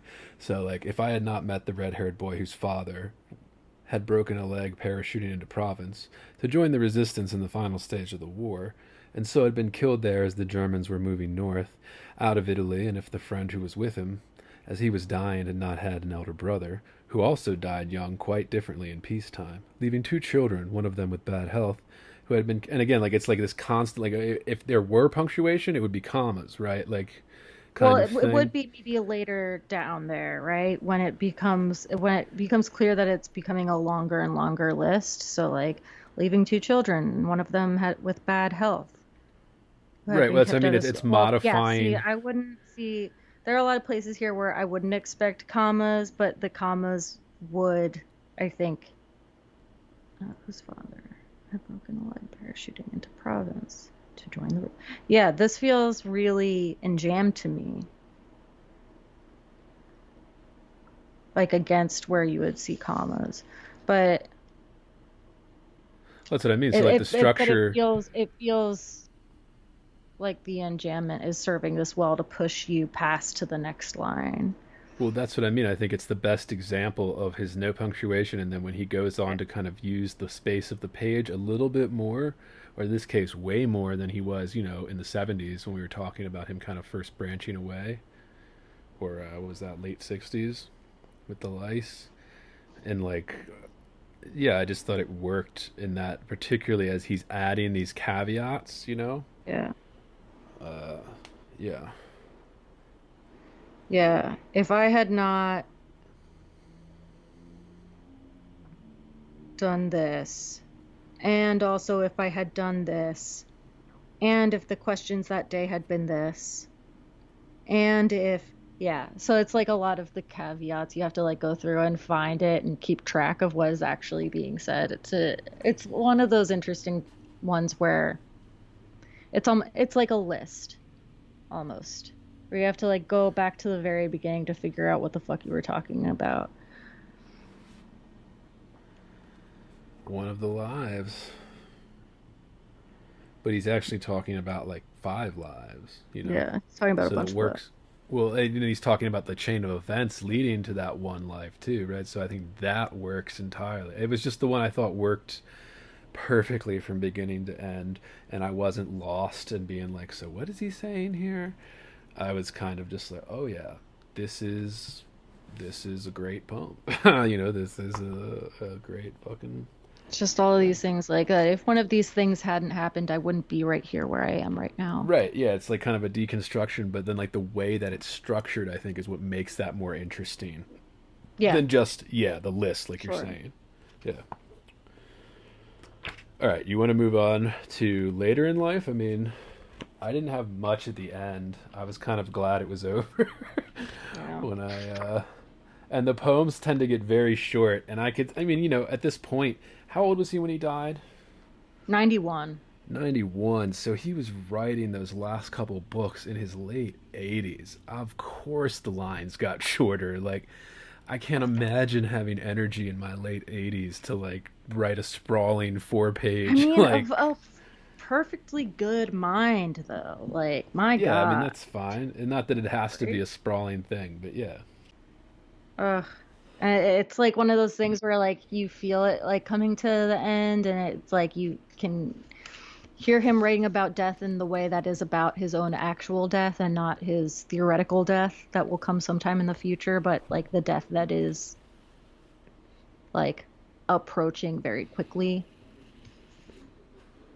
But man, if you make it to like Oh, 80, shit, God. I'd be thinking the same thing if I Of made it to 80. course. Yeah. But even like his poem, really late poem called "Here Together." I mean, a lot more love poems. Um, And his wife had cancer, right? Like she was Poems dying. for his wife. Was she dying? I don't even know. She I died right before he did. She died in like really. 2017, and then I think he died right after, like 2 years Oh after. God, Yeah. that just broke my heart a little bit. I Of just his feel like, wife. yeah, I don't know. Maybe it's just Yeah. because I read all of these poems to his wife. Yeah, I'm sure. Ugh. It is. I mean, they fucked so much, dude. They didn't even get married until he was in his 50s. Dang. Yeah, dude, I don't know how much fucking he was doing at 80s in his 80s, but Uh, I like to think enough. yeah, yeah, I don't know. I mean, I guess it depends what kind of health you're in. Yeah, I guess you could do that fine, Well, his but pants were very roomy. I just assumed he had a big old dick. big old dick in those roomy pants, dude. Do you want to hit on any of those short ones? I mean, I really like the Shadow of Sirius was kind of, I guess, What page is that? it's the first book that like I remember being in my awareness of it. Like Right, right. We were in I college at remember, that time. Yeah, well, we were just graduating high school, or I was just graduating high right. school at that time.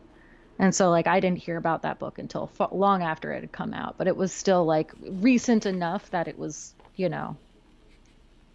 Like when I was getting into poetry, it was still a thing. Yeah, these poems didn't thrill me the same, but they did sort of.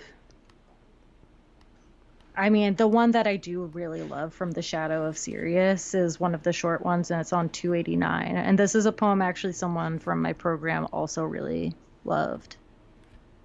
Little Soul. Yeah. Yeah, little soul, little stray, little drifter. Now where will you stay, all pale and all alone, after the way you used to make fun of things? What do you like about it? It just feels like a later in life moment. And maybe I'm like putting things on top of it. Like maybe I'm, just sort of, maybe I'm projecting. But It's like, funny. it's like it's a little bit funny and a little bit sad, and it is like, where will you, taking the assumption that a soul exists, right, beyond death, right? That used to have fun and make fun of things and be more judgmental, and once you get older, it's sort of maybe less Right. so. Maybe you Yeah, look at the it's world with different and kinder eyes. makes me think of this thing that Stephen Fry always says, uh, where he says when you're younger, you're very unforgiving. Yeah. Like when you're young and you're judging something, or like you're very unforgiving, and then as you get older, you start to realize that you don't have to be so rigid and like this is the rule, or I don't, how dare you say this or write this line? I don't like this break, kind of thing. And in approaching my mid 30s. Some could say that I'm already in it, but I'd say approaching mid 30s. I definitely feel that. I definitely feel myself looking back and being like, maybe I was too hard on that, right? Like maybe I didn't quite Yeah. understand what I was saying, and I was just unforgiving about a mistake, or and Yeah. yeah, I think that is All just the things that you start to think when you become an actual adult. yeah, yeah. But yeah, And if and you I don't, assume becomes more so as you get older. yeah, and if you don't, well, then you probably have quote A unquote a little personality soul. Yeah, or a little soul, right? Like a little soul, not a big grand Yeah. one, just a little tiny one. We could get into soul and what that means, but I think we all know because it comes out of the religious kind of. We know what people mean when they say soul, right? Like, Yeah. most of the time. Yeah, but yeah, that's. Yeah, I think The Shadow of Sirius is honestly, it might be one of the books that like I would also go and just buy. Yeah, that too. We're not gonna. I'm not gonna link all of his books, but I'm definitely linking the one we read. And if you listeners, explore around on some of those pages, I mean, all his books are. I think all his books are still in print, right? Maybe I not. would, Maybe not I some of the older. maybe not some of the older ones. I don't know. I'm sure you can find a collected Merwin. Yeah, I haven't looked for his really early stuff, but almost certainly any of his later books you could find. I imagine even his middle career books you could find. yeah, There's always like some poet, occasionally you'll look for like their first book and you'll find it listed somewhere for like $300. Like, but which is insane. Don't buy that unless like you're crazy rich and have money to blow. But I mean, in today's day and age, too, dude. If you have that kind of money, shit. If that's the last book, there's no guarantee that they're gonna do another printing. Like, there's yeah, no it's true. guarantee But yeah, for something that. like this, for such a Yeah, beloved poet and one who is, like a former poet laureate, like he was poet laureate right. during Obama, right? Like, Yeah, I guess he was in the 2000s. yeah, Yeah, I didn't know if he was right before that. I didn't know if it was like a Bush. Does the president? I think the president appoints it, right? It's like a yeah, symbolic thing. yeah, it was Okay. Obama. Yeah. Okay. Yo, Obama gave a lot of shout outs to like writers. Yeah, Like he said, "Fuck it." He gave Stephen King the Medal of Honor, right, or the Medal of Freedom, rather. Sorry. Oh, I don't remember, but that's dope. Well, that's what I mean. And like he was the one that had the balls to be like, yeah, I'm going to give Stephen. He's one of the most important American writers to ever live. Fuck Okay, yeah, here he dude. is. Yeah, you deserve this. Like kind of thing. And like people are, Probably oh, one of the fucking most read, whether well, people that's in what the I mean. literary Yeah, like world want to acknowledge it or literally, not. And I yeah. think more and more people are coming around to that too.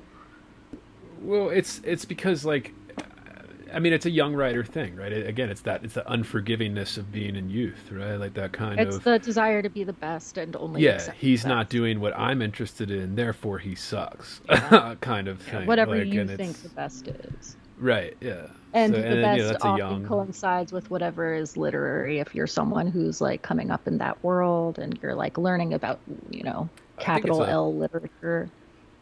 well, I think that's a learned reaction too. And we talked Of about this course it some on is. Stephen King, where like what I noticed when like people in graduate school or literary circles, they would mention as like a point of pride that they've never read a Stephen King book, Yeah. and then, And it's like, oh, but so then it's again, just another book you haven't read. yeah, exactly that. And I would also be like, yeah, but you saw those movies, didn't you? Like, like you saw The Shining, Yeah, right? that's why Like, it's you really fun to saw, ask people their position on book versus movie and then ask them if they've seen The Shining. yeah, which you can check out on our Patreon, patreon.com/heavyboard. We do a whole episode on The Shining and compare it to the movie. Available on all platforms, wherever you get your podcasts. Yeah, man. Apple, Spotify, Stitcher, Amazon. I don't think anybody uses Amazon for podcasts, but we're on there. Um, yeah, I fuck with Merwin. I enjoy it. God, oh my God, that you told me about his wife makes the last poem. This one I'll accept. It's a little three-line ditty called What Wish. page? And I feel like when you're this accomplished, you just get to do that. What page? 323, it's the Oh, very okay, last the very poem. last one. Yeah. But I'll say this one is very specific in those And three lines. it's very specific, and it feels like earned. It's like the last, ugh, God, it's like there's something heartbreaking here Yeah.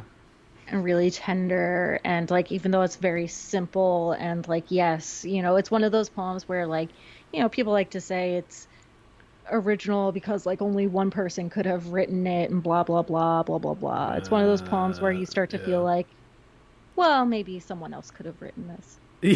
But but like it's also one that just is honest and like it I am so endeared by the time I Right. get here that I'm perfectly fine with it.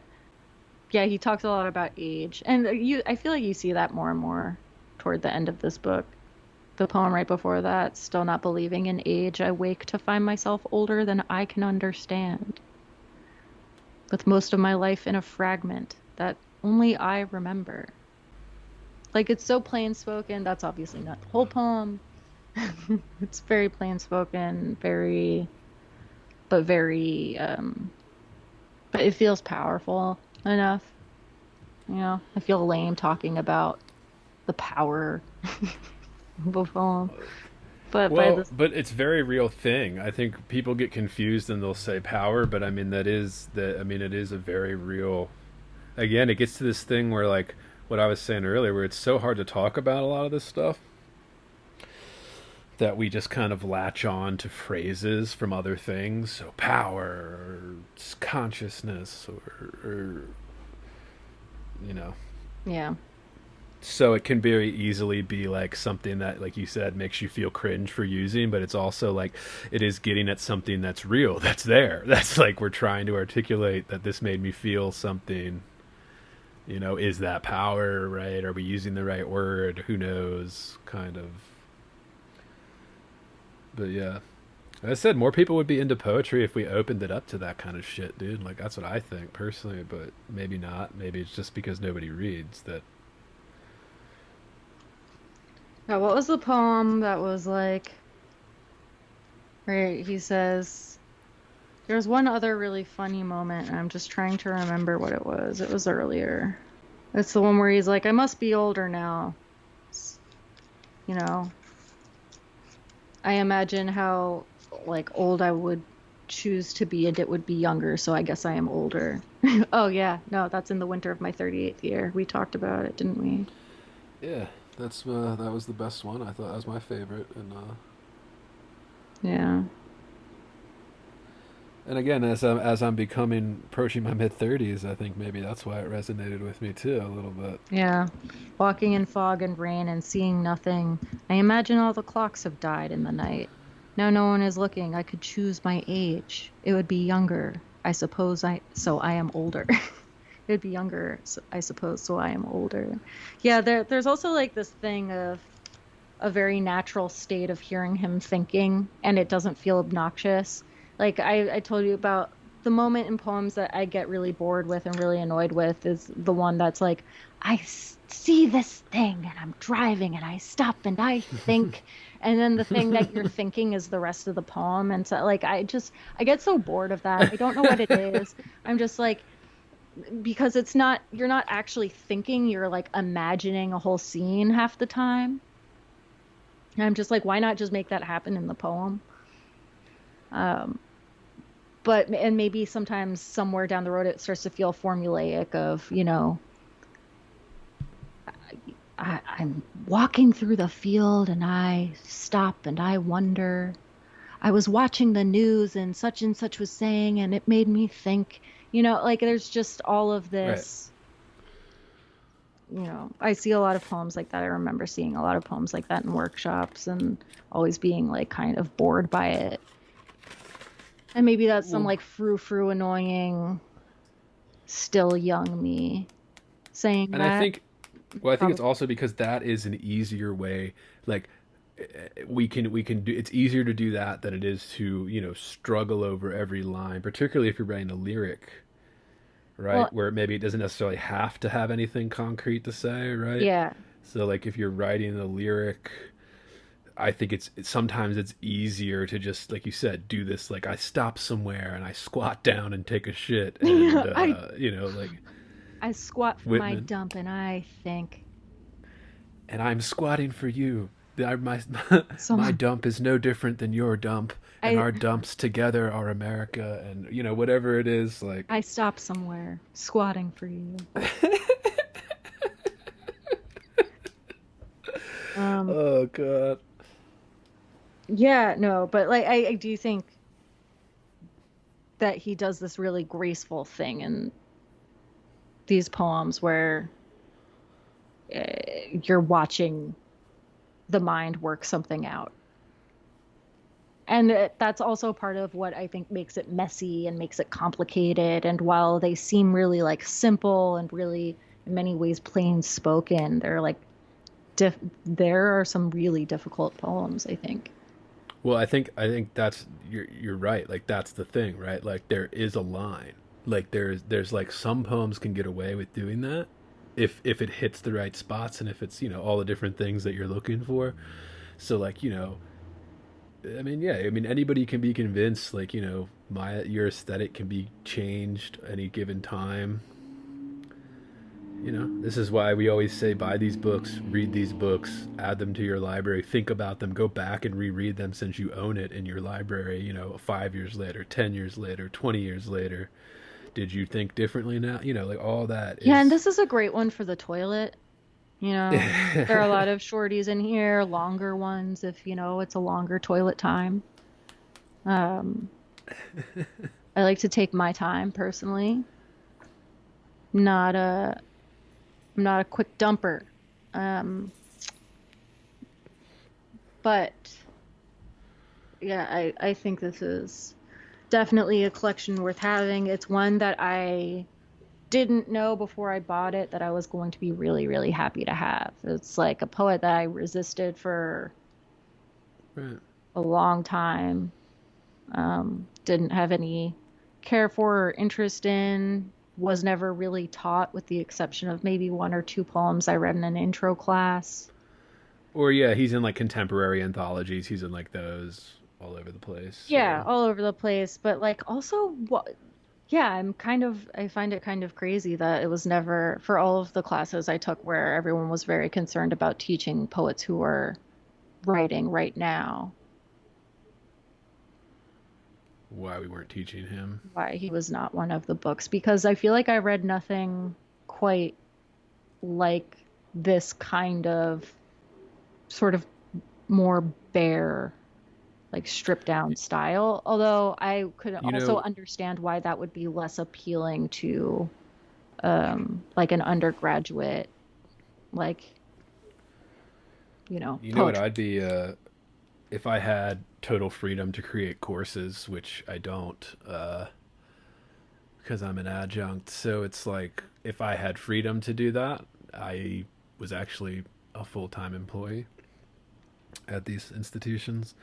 I would be interested to create like a Pulitzer class where you go over a few decades worth of Pulitzer winners. And, it would have to be like strictly poetry or strictly fiction to even fit all that shit in. Yeah. So if I would do like a poetry one, it'd be like 70s, like the Pulitzer winners of the 70s, and like especially the 70s, because I think like the 70s and the 60s, there were, almost all the ones that were winning those prizes, they were almost different every year. Like they were like, sure, there were some that were similar, but like they were almost different styles, and everything was changing so quickly, and so much influence happening all over the place that some of those periods I think could be interesting to just teach a whole course on like a 10 or 20-year period of all the And there are all Pulitzer these different winners. schools, which, like, I don't know if that was so much. I mean, some of that I think was the thing that that poets were doing. They were like establishing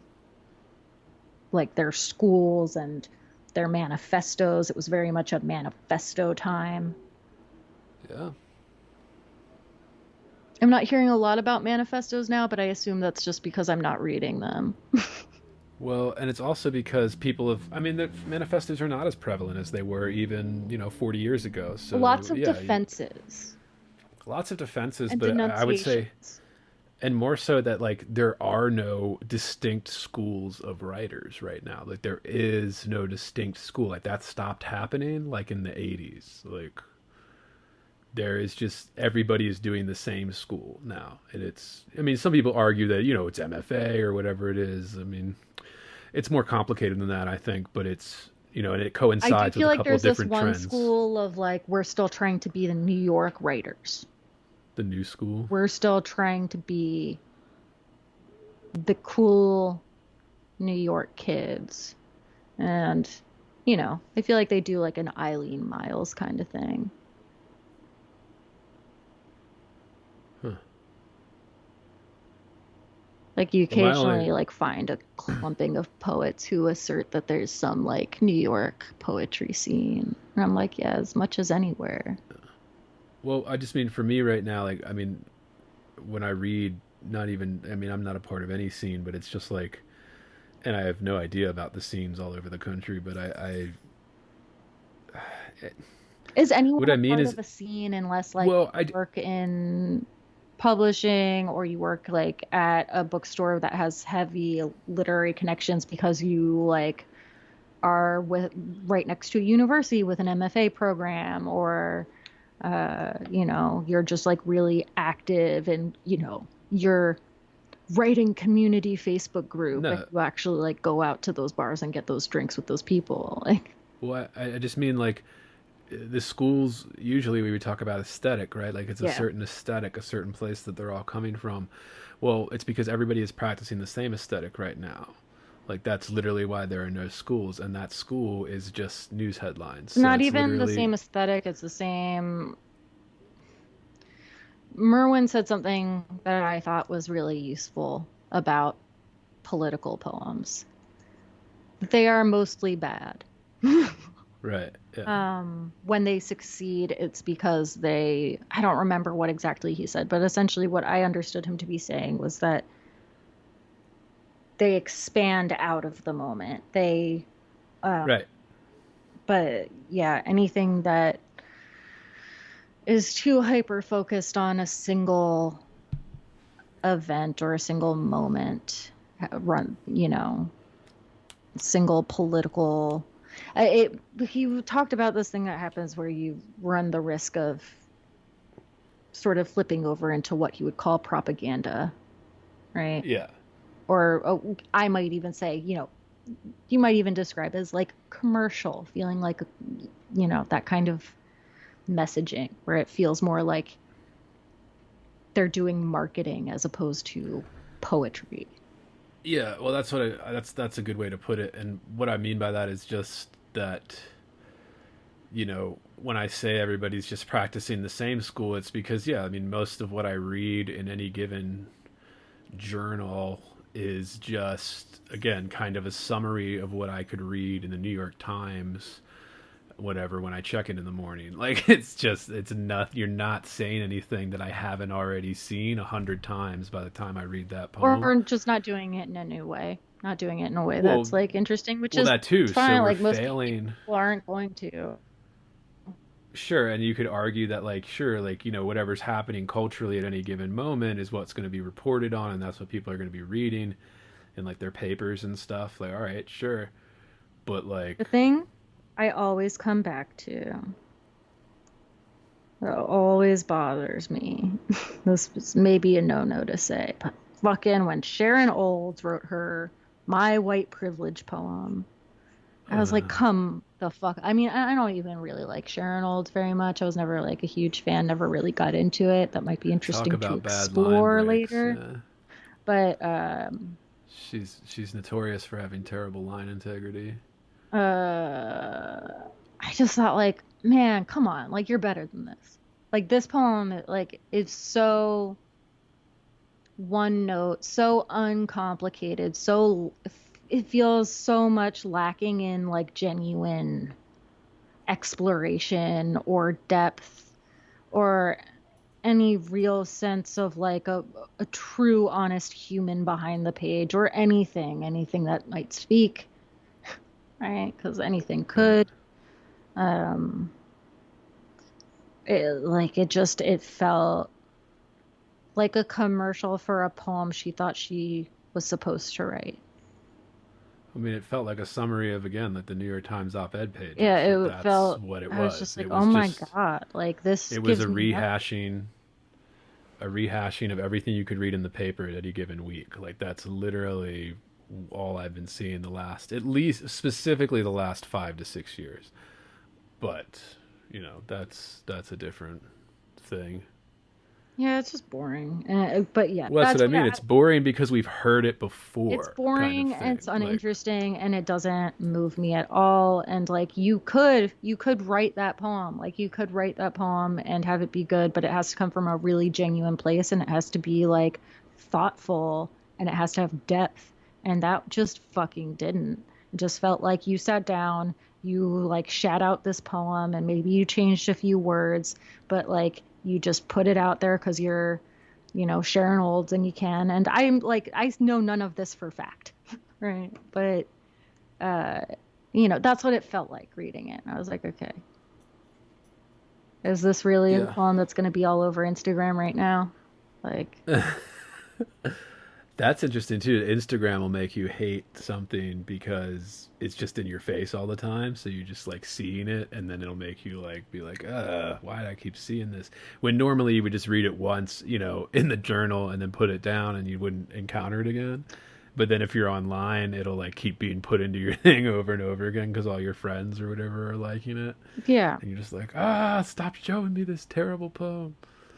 And it makes you yeah. get like an irrational kind of, And then you get into this fucked up space where like half the poems you consume are consumed on Instagram and you're like, oh, this isn't how I want to decide how to read what I like want to read.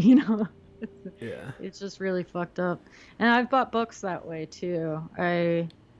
There was one book that I bought out of complete curiosity of a really, uh, not a super young poet, but a very contemporary poet.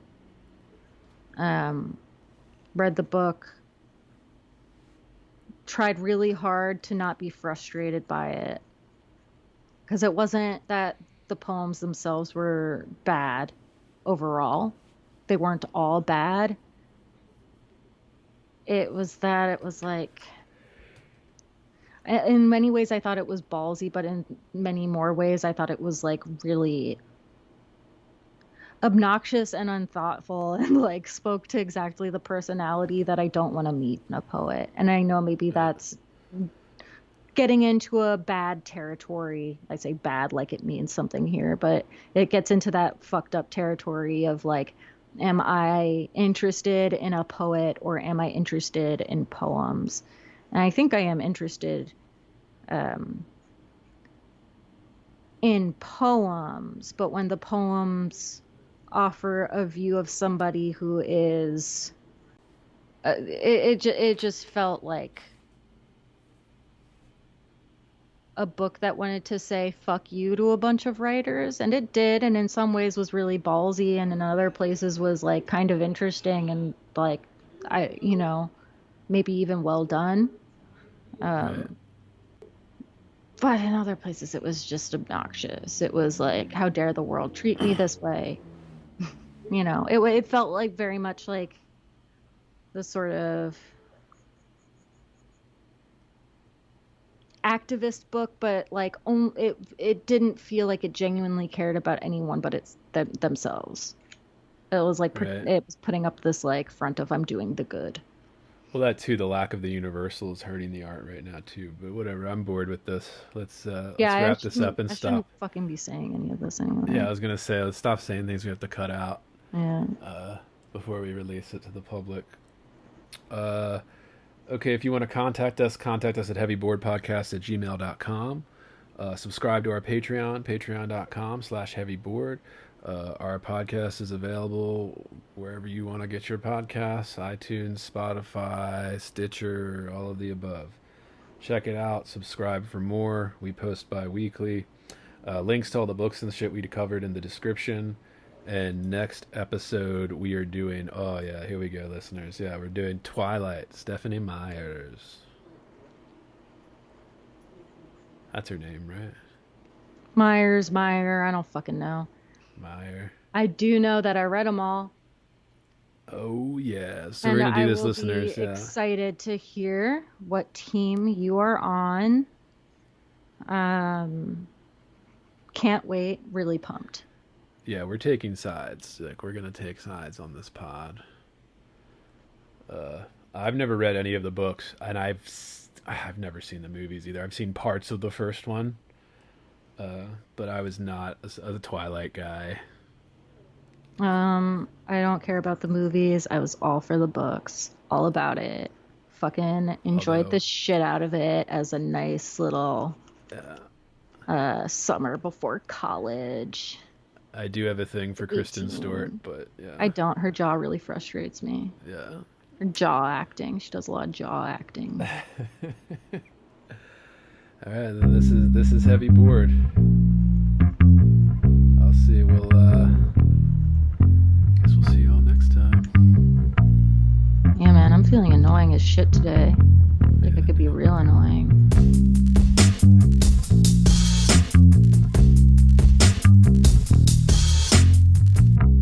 Heavy. Bored. Heavy. I am heavy Bored.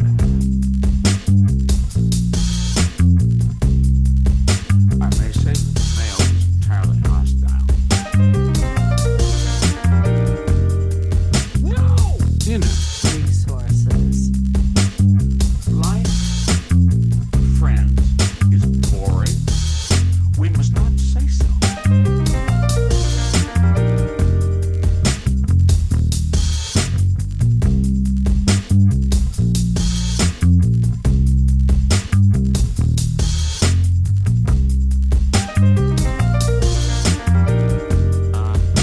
Are you radioactive now? Inner. Resources, American resources. Being bored? Some activities are intentional, right? It shows such a lack Heavy. of gratitude for life. Bored. I aspire to boredom, I Heavy. should say. Bored. Heavy. I am heavy Bored. Has you the night sweats and the day sweats, pal? Pal, I do.